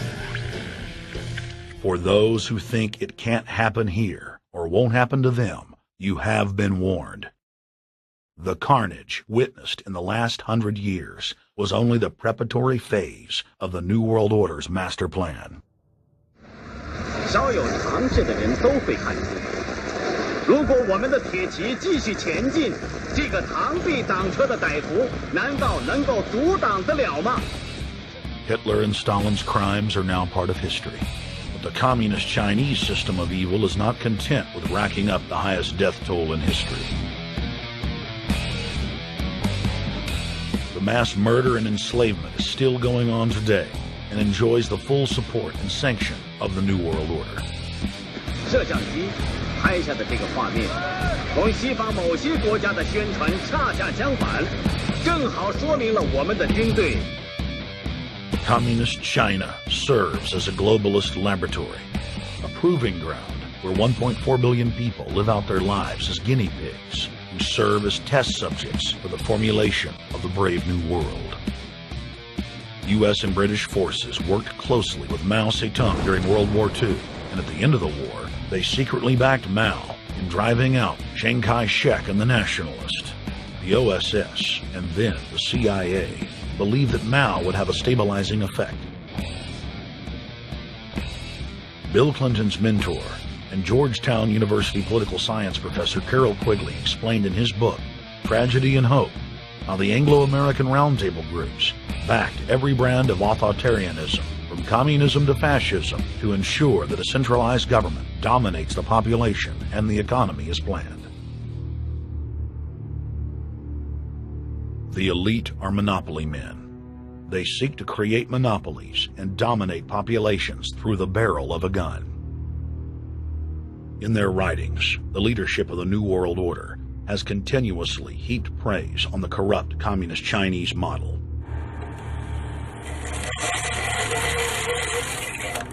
In August of 1973, in an article written by David Rockefeller for the New York Times, Rockefeller openly lauds and endorses Mao Zedong's actions, while celebrating their command and control system. Whatever the price of the Chinese Revolution, it has obviously succeeded not only in producing more efficient and dedicated administration, but also in fostering high morale and community of purpose. The social experiment in China under Chairman Mao's leadership is one of the most important and successful in history. David Rockefeller, New York Times, August 10, 1973. Communist China is the model planned society for the New World Order. China has received more United Nations awards for its policies and form of governance than any other nation. In the eyes of globalist planners, authoritarian China is the future. China adopted the dreaded one-child policy due to lobbying from a consortium of eugenics organizations, which includes Planned Parenthood and the United Nations. Couples that have more than one child face heavy fines and imprisonment. The practice of forced abortion in China, coupled with the cultural desire to have a male child, has plunged China into a deepening crisis where there are 30 million more men than women. The Chinese police state ruthlessly crushes all forms of dissent. Underground churches, Falun Gong practitioners, striking factory workers are all sent to forced labor camps. Their blood and tissue types are cataloged in preparation for organ harvesting. The Chinese government then sells the prisoners' organs to the highest bidder on the world market. If a wealthy patient chooses to fly into China, the prisoner is killed and the organs are implanted. If the organs are being flown out of the country, a mobile execution van extracts the organs on the way to the waiting aircraft. The social engineers of China aggressively euthanize the elderly and disabled. China is merely following the globalist blueprint for the world. The same system of total dehumanization is quietly being phased in worldwide.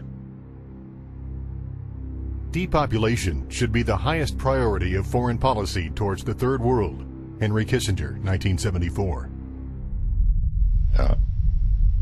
There's a need for a new world order, but it has different characteristics in different parts of the world. Now, none of this may succeed this time, but this, to me, is sort of the outline by which someday, in the next few years, a solution will emerge. Where does this mindset come from? Why do the elites kill the largest masses of people when no one is resisting them, when they've already attained total control? What ideology drives the elite psychopath?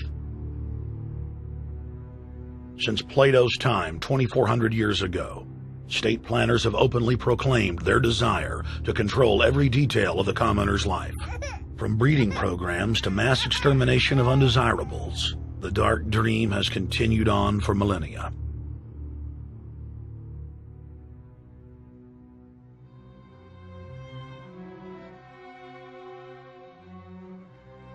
The scientific rationale for tyranny has always been attractive to elites because it creates a convenient excuse for treating their fellow man as lower than animals.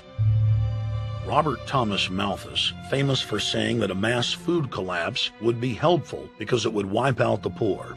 His fictional scenario would later be called a Malthusian catastrophe. Malthus is important because his ideas led to the rise of a new scientific field that would dominate the course of human history for the next 200+ years.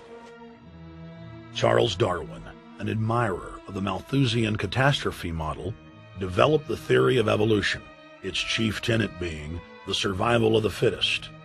With the help of T.H. Huxley, known as Darwin's bulldog for his strong support of Darwin's theories were pushed into wide acceptance among key scientific circles throughout England and then the world.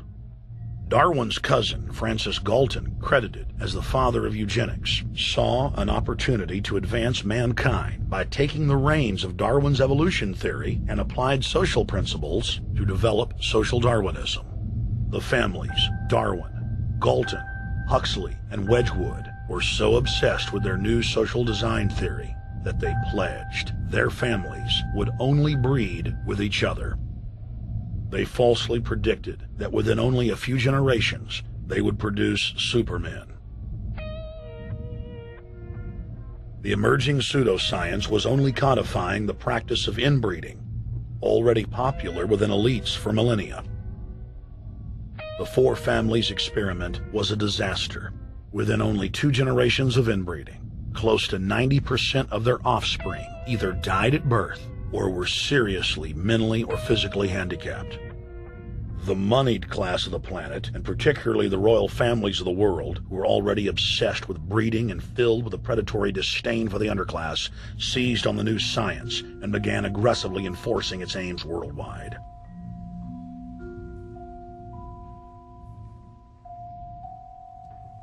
Biometrics appears to be a new science, but it was actually developed by Galton back in the 1870s as a way to track racial traits and genetic histories, and as a way to decide who would be licensed to breed.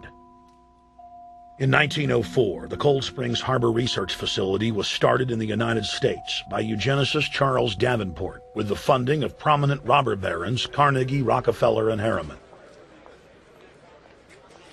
In 1907, the first sterilization laws were passed in the United States. Citizens with mild deformities or low test scores on their report cards were arrested and forcibly sterilized. You're 17, aren't you, Alice? Yes, but what have you done with my folks? Well, we're trying to help them, Alice, and you too. They were taken to the hospital this afternoon. Hospital? Wasn't none of them sick this morning.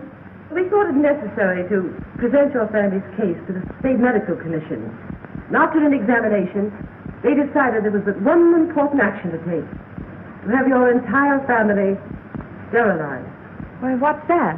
I don't know what you're talking about. Now, in this state, we have a law which provides for such people to have an operation so there won't be any more children. I see. Now, we've placed your brothers in institutions where they'll be properly cared for. You can go back to your job soon. I'll arrange to have it held open for you. But I'm keeping my job. I'm not going anywhere. Now, you're going to the hospital too, Alice. And you mean they're going to stop me from having children ever? Exactly. I'm all right, I tell you. I won't go to any hospital. We don't want any trouble with you, young woman. If you refuse to go, the officer here will take you by force. In 1910, the U.S. Eugenics Record Office was set up. By then, the British had created the first network of social workers, expressly to serve as spies and enforcers of the eugenics race cult that was rapidly taking control of Western society. The social workers would decide who would have their children taken away, who would be sterilized, and in some cases, who would be quietly murdered.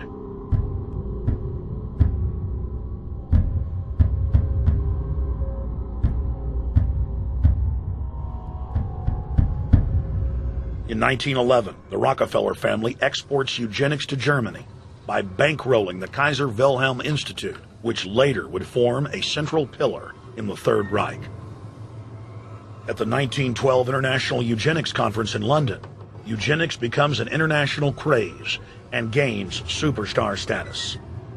The futurist and best-selling sci-fi author H.G. Wells had studied biology under top eugenicists and was spreading the new faith worldwide. In 1916, H.G. Wells' lover, Margaret Sanger, starts her promotion of eugenics in the United States. In 1923, Sanger receives massive funding from the Rockefeller family. Sanger wrote to fellow eugenicist Clarence J. Gamble that black leaders would need to be recruited to act as frontmen in sterilization programs directed against black communities.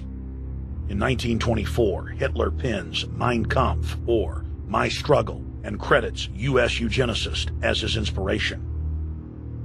Hitler even wrote a fan letter to American eugenicist and conservationist Madison Grant, calling his race-based book, The Passing of the Great Race, his Bible. Hitler developed the plan for mass extermination of the Jews and what he called other sub-races, as well as the handicapped, from Grant. By 1927, eugenics hit the mainstream. The so-called science was aggressively pushed through contests at schools, churches, and at state fairs. Churches competed in contests with big cash prizes to see who could best implement eugenics into their sermons. Major denominations then tell Americans that Jesus is for eugenics. That same year in the United States, more than 25 states passed forced sterilization laws, and the Supreme Court ruled in favor of brutal sterilization policies. When Hitler came to power in 1933, one of his first acts was to pass national eugenics laws, modeled after laws in the United States.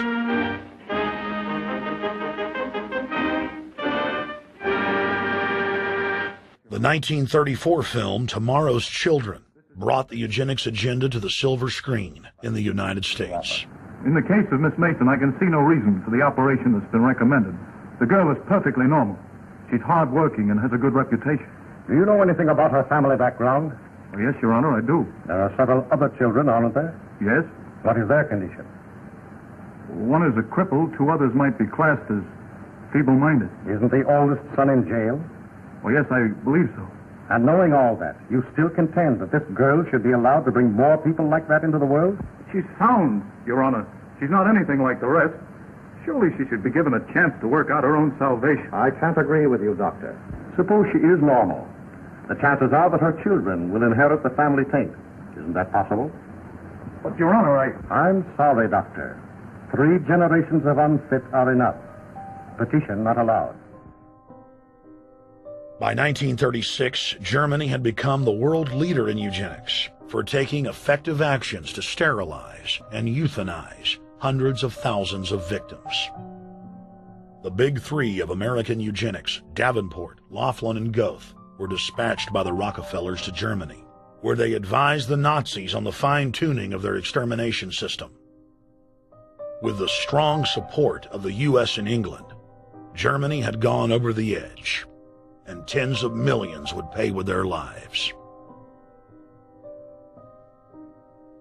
At the end of the war, the Allies protected from prosecution the very Nazi scientist that had tortured thousands of people to death. The Nazi brand of eugenics had embarrassed the elites, but they had no intention of stopping their plans. The Allies literally fought with each other over who would get top Nazi eugenicist. It didn't matter if the SS doctors had tortured tens of thousands to death. They were free to go. The Angel of Death, Joseph Mengele, and his boss, Ottmar von Verscher, were not prosecuted, and von Verscher even continued his work in Germany after the war. Eugenicists were angry that their great work had been exposed. They then scrambled to camouflage their agenda. Eugenics Quarterly became Social Biology. The American Birth Control League became Planned Parenthood. New terms like transhumanism, population control, sustainability, conservation, and environmentalism replaced racial hygiene and social Darwinism. Many eugenicists of the previous period engaged in what they called crypto-eugenics. Purposefully taking their eugenics beliefs underground, they became highly respected anthropologists, biologists, and geneticists in the post-war world.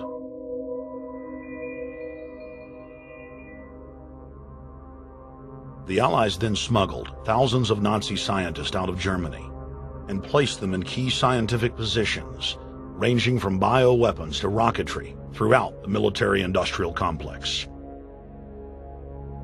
The founder of IBM was a devout follower of Hitler. Thomas J. Watson had supplied his punch card computers and IBM technicians to the Nazis for use in the death camps. Tattoos on camp victims were IBM human identification numbers, which fed into the computers. IBM had used similar punch card systems as early as 1928 in a Jamaican race mixing study. The first real computers were literally invented by a eugenicist for eugenics. UN chieftain and unrepentant eugenicist Julian Huxley argued that since the leaders of eugenics had founded the environmental and conservation movements, that they should be used as vehicles in the formation of a world government. Just as H.G. Wells had envisioned, this government would be controlled by a scientific dictatorship and would be guided by the principles of eugenics. Huxley created the World Wildlife Fund with Bilderberg founder and former SS officer Prince Bernhard of the Netherlands and Prince Philip of England. In the event that I am reincarnated, I would like to return as a deadly virus in order to contribute something to solve overpopulation. Prince Philip, reported by Deutsche Presse-Agentur, DPA, August 1988. Aldous Huxley, author of Brave New World and brother of Julian Huxley, gave a speech at Berkeley in 1962, shortly before his death. He admitted that his best-selling book, Brave New World, written in 1932, was based not on fiction, but on what the elite were actually planning to implement. And here I would like briefly to compare the parable of Brave New World with another parable which was put forth more recently in George Orwell's book 1984.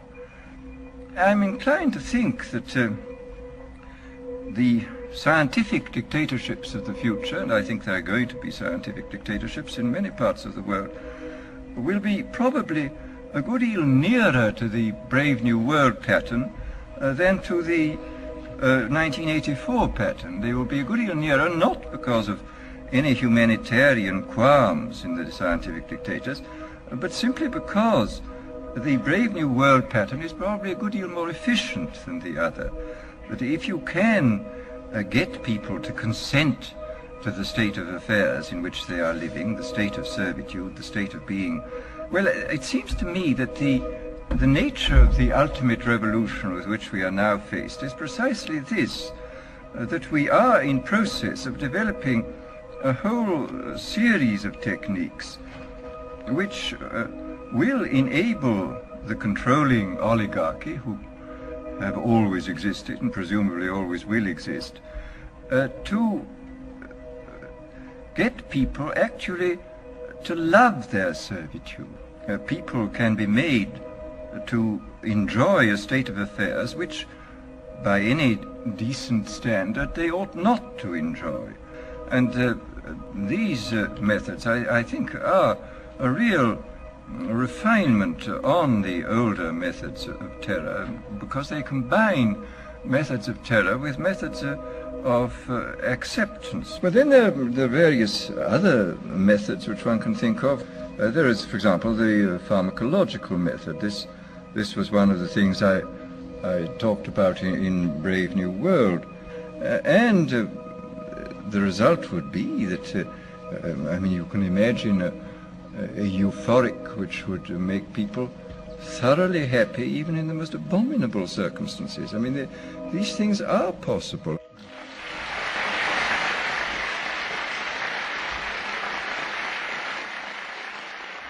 The elite have left a massive wave of destruction behind them as they cold-bloodedly experiment on civilian populations as if we are lab rats. A string of congressional investigations has uncovered more than 20,000 secret tests that were carried out against the American people between 1910 and 2000. One well-known eugenics study, the Tuskegee Syphilis Project, killed hundreds of blacks and spanned 40 years until whistleblowers exposed it in 1972. From 1943 until present, the British have tested lethal nerve gas on their own personnel, on land, air, and sea. Many died instantly. Still others died grueling deaths over several years. The federal government commissioned secret radiation experiments on thousands of non-consenting patients. Hundreds of hospitals in the U.S. injected healthy men, women, and children with uranium and plutonium at dosage levels ranging from non-therapeutic to lethal, killing many of the test subjects. Pregnant wives of GIs were given vitamins by base doctors that actually consisted of highly radioactive uranium-239 and plutonium-241, resulting in violent miscarriages and the death of the mothers.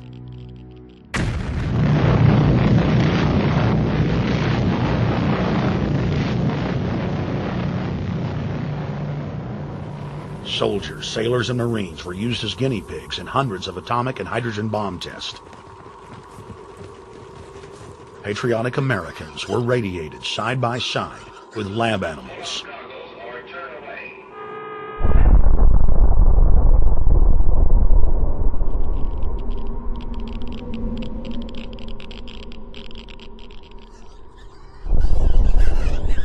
Pilots were forced to repeatedly fly through mushroom clouds of DNA-destroying radiation.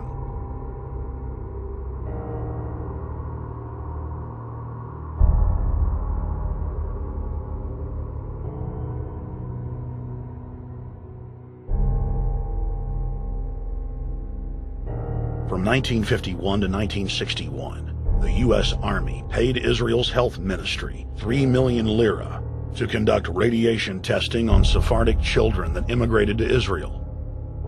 The government-run public schools would tell the children that they were going to get a medical checkup and that they were receiving an X-ray.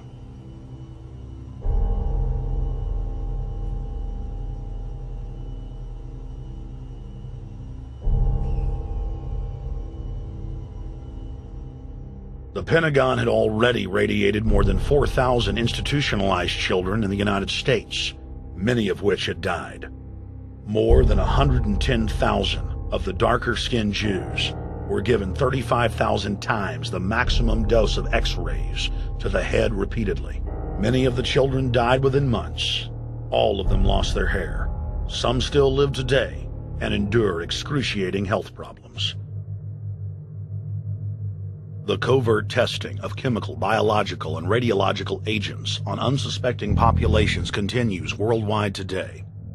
From 1940 to 1979, the vast majority of the British population was sprayed by aircraft more than 2,000 times with deadly chemicals and microorganisms without ever being told. In 1968, the Pentagon tested a deadly bioweapon on New York subways and placed personnel in local hospitals to monitor the effects. Aggressive sterilization of men and women continued in many states until the mid-1980s. The United States and England are currently testing pesticides and highly toxic experimental drugs on tens of thousands of healthy foster children, many of which die as a result of the experiments. Prisons across the nation have forced inmates to participate in grisly experiments, ranging from pesticide studies to having tablets of dioxin sewn into their backs.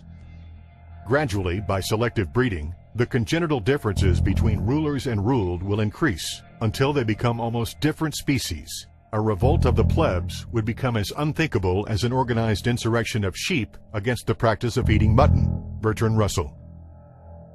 H.G. Wells, Aldous Huxley, Bertrand Russell, and hundreds of other eugenicists constantly bragged about how the establishment believed themselves to be a separate, more advanced species than the common man. Top eugenicists were bold enough to admit that their real goal was not improving the heredity of the commoner, but to further dumb them down so that they could be more manageable. Nobel Prize winner Russell wrote at length about how vaccinations filled with mercury and other brain-damaging compounds would induce partial chemical lobotomies and develop a servile zombie population. Diet, injections, and injunctions will combine from a very early age to produce the sort of character and the sort of beliefs that the authorities consider desirable, and any serious criticism of the powers that be will become psychologically impossible. Bertrand Russell. Over 100 years ago, eugenicist social planners said that they'd use mind-altering drugs to control the population. By 2007, more than 20% of the U.S. population were on some type of prescription antidepressant. But in the case of foster children, a sector where the state has total control, at least 2/3 are forced to take a cocktail made up of, on average, 7 psychotropic drugs. Chairman of the Texas Society of Psychiatric Physicians, Joe Burkett, testified before the State House Select Committee hearing on psychotropic drugs in foster care and shocked the public when he said that 2/3 of foster children in Texas had been placed on psychiatric drugs because they were very, very sick from a bad gene pool. A lot of these kids come from bad gene pools. They don't have stable parents making good decisions. Besides the gene pools, they've then been traumatized by abuse, neglect, and problems, and then they've been traumatized by separation, and all those things predispose to mental illness. The Western world is now implementing eugenics pre-crime policies. Fetuses are now being pre-screened according to family histories of crime. From Portland, Oregon to London, England, Child Protective Services are enrolling newborn children into criminal databases at birth and forcing them to attend probation hearings at age 2. The overlords of scientific dictatorship are ruthlessly prosecuting a war on our most defenseless. In December of 1974, the U.S. government made Third World population reduction a central national security issue. The operation plan, titled National Security Study Memorandum 200, was simply a regurgitation of the British Commission on Population created by King George VI of England in 1944, which openly stated that populous Third World nations posed a threat to the international elite's monopoly of global power. The Kissinger-authored U.S. plan targeted 13 key countries where massive population reduction was called for. Kissinger recommended that IMF and World Bank loans be given on condition that nations initiate aggressive population control programs, such as sterilization. Kissinger also recommended that food be used as a weapon, and that instigating wars was also a helpful tool in reducing population. In 1972, the Nixon White House also implemented a eugenics policy which was directed by George Herbert Walker Bush, then United States Ambassador to the United Nations. Bush advised China on the formulation of their one-child policy and directed the federal government to forcibly sterilize more than 40% of Native American women on reservations. The Bilderberg-dominated Club of Rome advocated environmentalism as the best front to implement population reduction. Western populations would accept serfdom if it was packaged as saving the earth.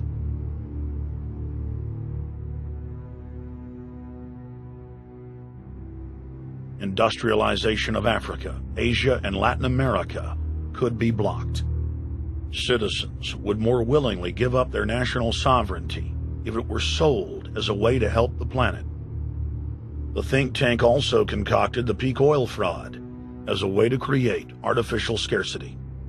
And the Club of Rome has been aggressively pushing a global carbon tax as a way to fund their planetary government. In the draft copy of the United Nations Global Biodiversity Assessment, it states very clearly that we must reduce the human population from its current level of about 6 billion people down to about 1 billion people. In the 1970s, South Africa developed race-specific bioweapons to target blacks and Asians, and then subsequently sold the technology to Israel in the mid-1980s. In September of 2000, the Project for a New American Century published a document in which Dick Cheney described race-specific bioweapons as politically useful tools. And somebody mentioned, well, why would they want to reduce the human population when that means less money for them? Most people have no idea. They're not after money. They have all the money they need. They're after power. That's their aphrodisiac. The overlords of the New World Order are now aggressively pushing for a worldwide one-child policy. The Chinese one-child policy was phased in gradually. In the 60s, when it began, you only had to pay a tax penalty. Only later did they imprison you if you had more than one child. Now the exact same proposals to penalize couples who have more than one child are being made in the United States, England, and Europe. In the push to reduce global warming, children, according to some, are the new culprits. A think tank in the UK says too many kids are what's making the planet worse, saying large families, anything over 2 children really, should be frowned upon as an environmental no-no, akin to not reusing your plastic bags, driving one of those big gas-guzzling cars, taking long trips overseas. The UK, in fact, has negative growth. I think Canada does too. That still, families in our rich countries shouldn't have more than 2 kids. In 1998, Ted Turner pledged to give more than $1 billion to the United Nations to be spent in the implementation of population reduction policies planet-wide.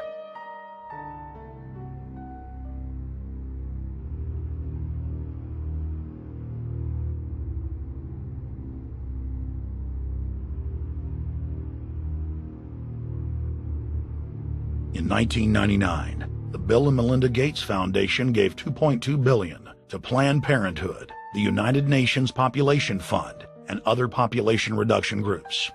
By 2007, the Gates had given more than $30 billion, almost exclusively to population control groups. The controlled corporate press cynically reported that the Gates were giving the money to help third world children. Bill and Melinda Gates were dethroned as the world's most generous philanthropists when their friend and fellow population reduction enthusiast, Warren Buffett, gave $37 billion to fund an army of population control groups. And I actually think the world will be much better when there's only 10 or 20% of us left. Dr. Eric Pianka. Prominent University of Texas biologist Dr. Eric Pianka, while receiving an award from the Texas Academy of Science, said that the worldwide AIDS pandemic was, quote, no good, it's too slow, and went on to laud the virtues of Ebola because it would kill 90% of the world population quickly. When his statements erupted into a national controversy, his graduate students defended him, stating that Pianka was too conservative and that all humans should be killed. But most frightening was the fact that in a crowd of over 1,000 prominent scientists, local newspapers reported that 95% of those in attendance gave Pianka sustained standing ovations every time he extolled the virtues of mass-culling microbes and man's destruction.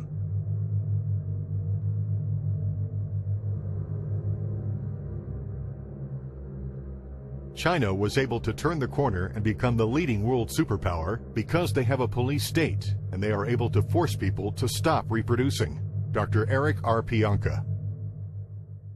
The eugenics movement has now shaken off much of its Nazi baggage and is using people's legitimate concern about the environment as a cloak to conceal their real agenda. Everyone wants to breathe clean air and have good water. But the controllers of the environmental movement have done nothing but co-opt people's concerns and parlay it into support for global policies that further destabilize the third world and create untold misery. Phony environmental and conservation groups are now the biggest private landowners in the world. They lobby government to take property away from local populations, only to develop it themselves later.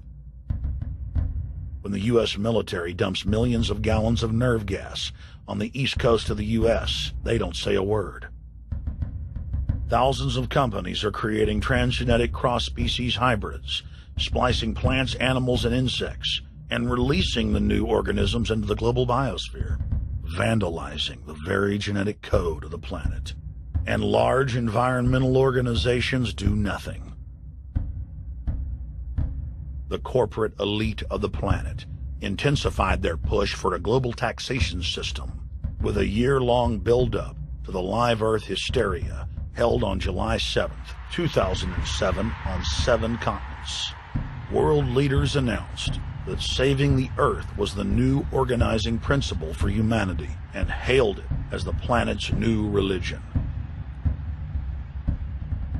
They claimed that CO2, which plants breathe, was killing the Earth, and that we must reduce the number of children we have to curtail our carbon footprint.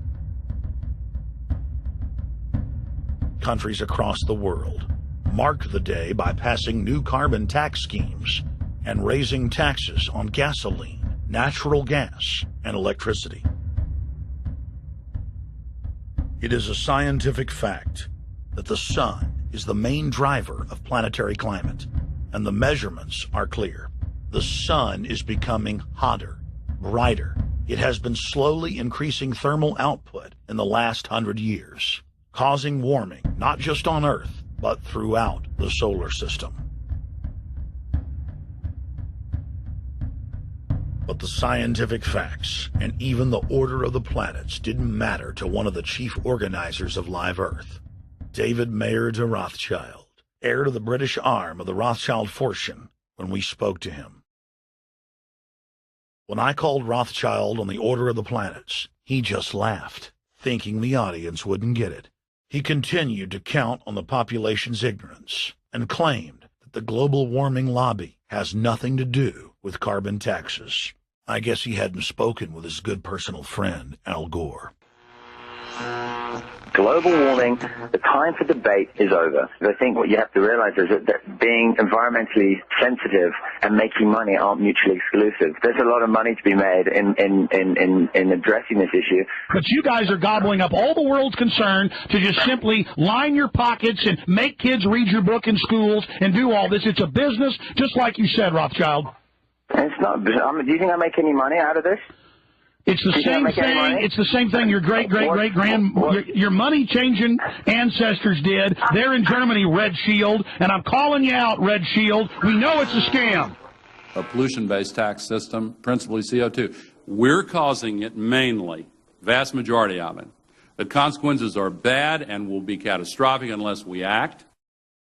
The polar ice caps of Mars are receding at several miles a year, much faster than ours, and that the moons of Saturn and Jupiter are melting. In fact, several of their moons were ice and are now liquid seas. Now, how are SUVs causing that, David Rothschild? That's because those planets are closer to the sun, my friend. No, Jupiter and Saturn are not closer to the sun. Neither is Mars. Yes, sir. I think you'll find, right, that the very simple matter, and what I wanted to say, and this is my final point, forget your taxation theory, because actually it's not taxation. Put a price on the carbon. A tax is the best way. Cap and trade can also do it. If there were a carbon-based tax, would there be a need for an economy-wide cap and trade system? They are not either or. We can do both. I am in favor of both.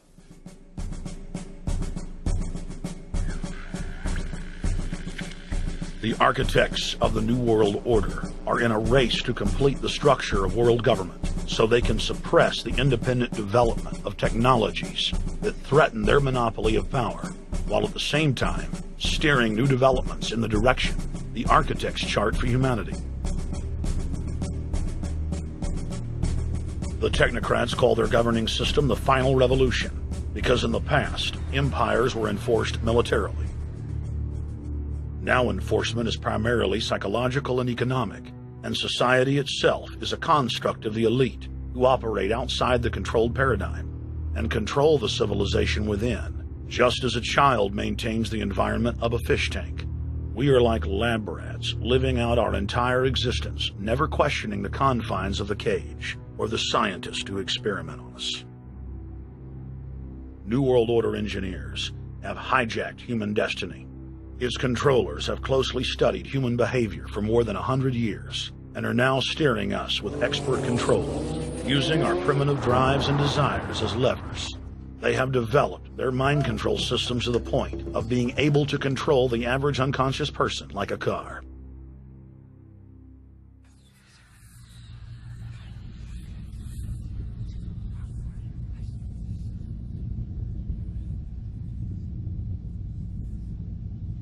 Eugenics dominated the 20th century. Its ruthless spirit has now metastasized into the fields of genetics, nanotech, and robotics. But that's not surprising. From their inception, all three disciplines have been dominated by eugenicists. The billionaire founder of Sun Microsystems, Bill Joy, courageously went public in 2000 to warn of a cancerous consensus among the technocratic elite that at best humanity would be completely enslaved by the year 2030, and at worst, mass extermination of everyone but the elite would take place. A who's who of the techno-elite are members of what is known as the transhumanist or post-humanist movement. Many of its adherents see only the beneficial aspects of technology's exponential rise, like bringing sight to the blind, sound to the deaf, and longer life for all. But what many of them don't know is that master eugenicist Julian Huxley founded transhumanism, and that society's controllers openly admit that the new system is designed to progress into absolute tyranny.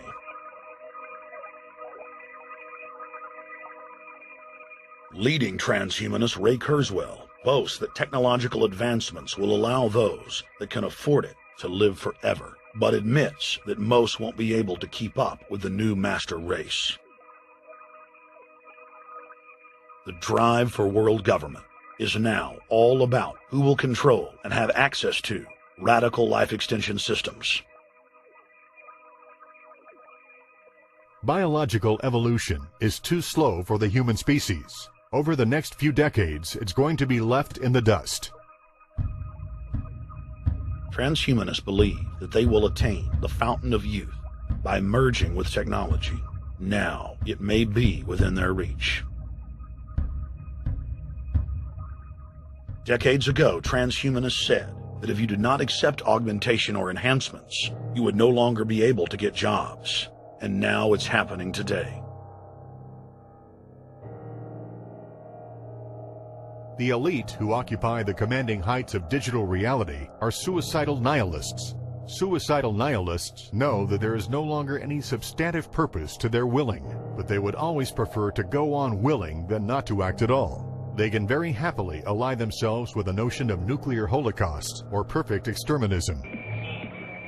Technology has become so powerful in its capacity for destruction that free humanity cannot afford to let psychopathic technocrats with delusions of grandeur repeat the mistakes of their forebears, because it is highly probable that this time they may destroy everything, including themselves in their mad rush for godhood.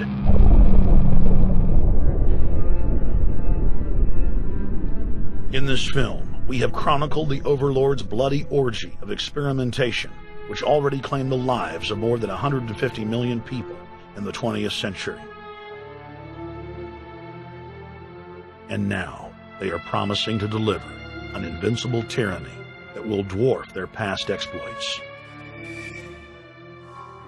In the days of World War II, there were sovereign nations and armies to stand against Hitler's final solution. Once world government is in place, no one will be able to stop the New World Order's plans for global population reduction. For those immune to psychological programming, hundreds of FEMA camps have already been built throughout the United States. In their quest for population reduction, no method is off the table. These dark builders intend to release a string of man-made bioweapons plagues, each one worse than the last, while at the same time expanding the police state to enforce an orderly extermination of the population, all in the name of fighting invisible terrorists. And the Georgia Guidestones stand today as a cold testament to the elite's sacred mission. To have a two-class system where the underclass are forced to live as slaves in tiny enclosed cities, while the elite enjoy the land of the earth, evolve into superhumans with the aid of advanced implantable technologies, live eternal lives, and travel throughout the cosmos. This is the promise given to the inner members of the New World Order and the agenda of the Bilderberg Group.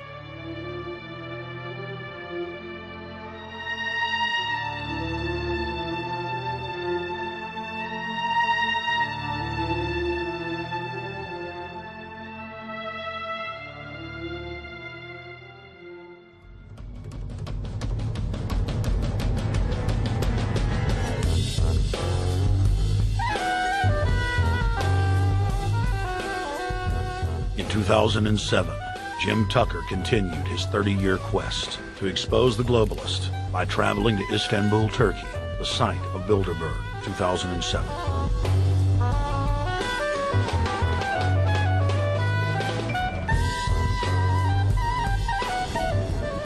Jim Tucker, thank you for coming on, my friend. It's always fun.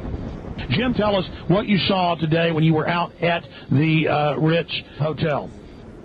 We were at the Ritz-Carlton. It looked like a typical Bilderberg scenario. They had the armed guards all around the place. They had platoons of cops in formation waiting for the disbursement. They also had cops all the way around the building, and they had all those high-tech things where every member can hear whatever's spoken in any language, instantly translate into his own language so they can keep up with it.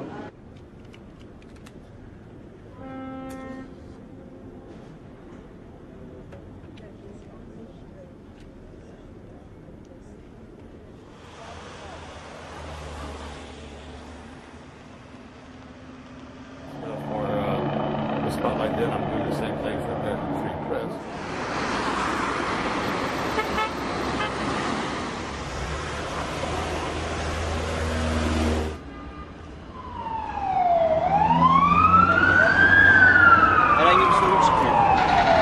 Hey, is the hotel open?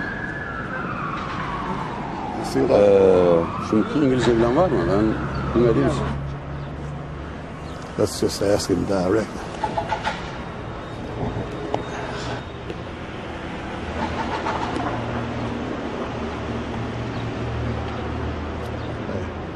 Is Bilderberg meeting here this weekend? You can look this way. We had my two personal cops following me today. I was not aware of it because my nose is always sticking to the camera. My jaws are always flapping. But the TV crew said those guys are going to follow you. And their car followed us out to the hotel. Then they identified the two cops in plain clothes, not business suits, but sport shirts and so forth. Yeah. That's the car that's been on our ass? Yeah. I want to photograph him? Yeah. You are, aren't you? Well, they're very likely Bilderberg boys.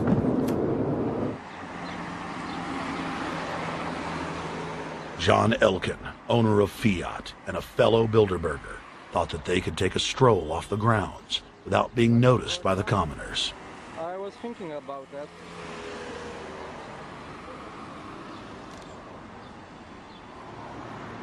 This Bilderberg attendee sneered at our camera.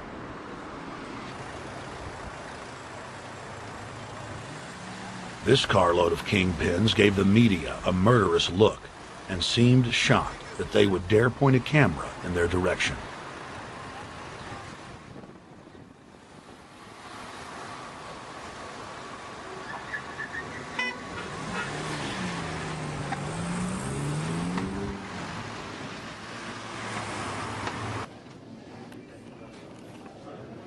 In 2007, the Bilderberg Group received the heaviest global coverage in its history. Jim Tucker witnessed press conferences attended by hundreds of members of the media and a new generation of info warriors, like reporter Paul Dornanu of Romania, are tracking the elite, no matter where they hide. Expunem acest grup Bilderberg. Now, Jim, my governor, Rick Perry, it's in the front of the Dallas Morning News. The headline reads, Texas Governor Rick Perry to attend Bilderberg. What does it mean to have the governor of Texas in the Dallas Morning News just admitting he's going to Bilderberg Group? It means he's a potential president, even as the obscure governor of Arkansas, Bill Clinton, lost his virginity at the Bilderberg meeting in Baden-Baden, Germany in 1991, and he's elected president the following year. Now, if he goes nowhere in a run for the White House in the years ahead, they'll drop him like an old shoe. They do that often, but officially, Bilderberg considers Governor Rick Perry a potential president of the United States. Yes, it's a violation of the Logan Act, for which Bill Clinton's White House was fined $300,000, which means the taxpayers paid it. When Perry returned to Texas from Istanbul, we were determined to hold him accountable for his treasonous actions.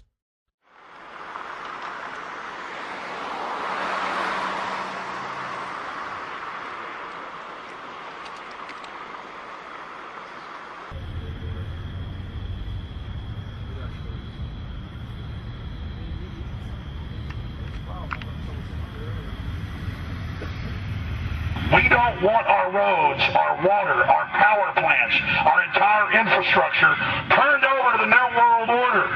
And we tell you now, the people are rising up and learning what you're doing, and they're angry. And they're tired of it. Stop enslaving us. Stop setting up tyranny. Stop going along with the New World Order plan. If you've got any soul left, Rick Perry. The First Amendment still exists, Perry, and we're back here again tonight telling you we're not going to put up with it. Long live the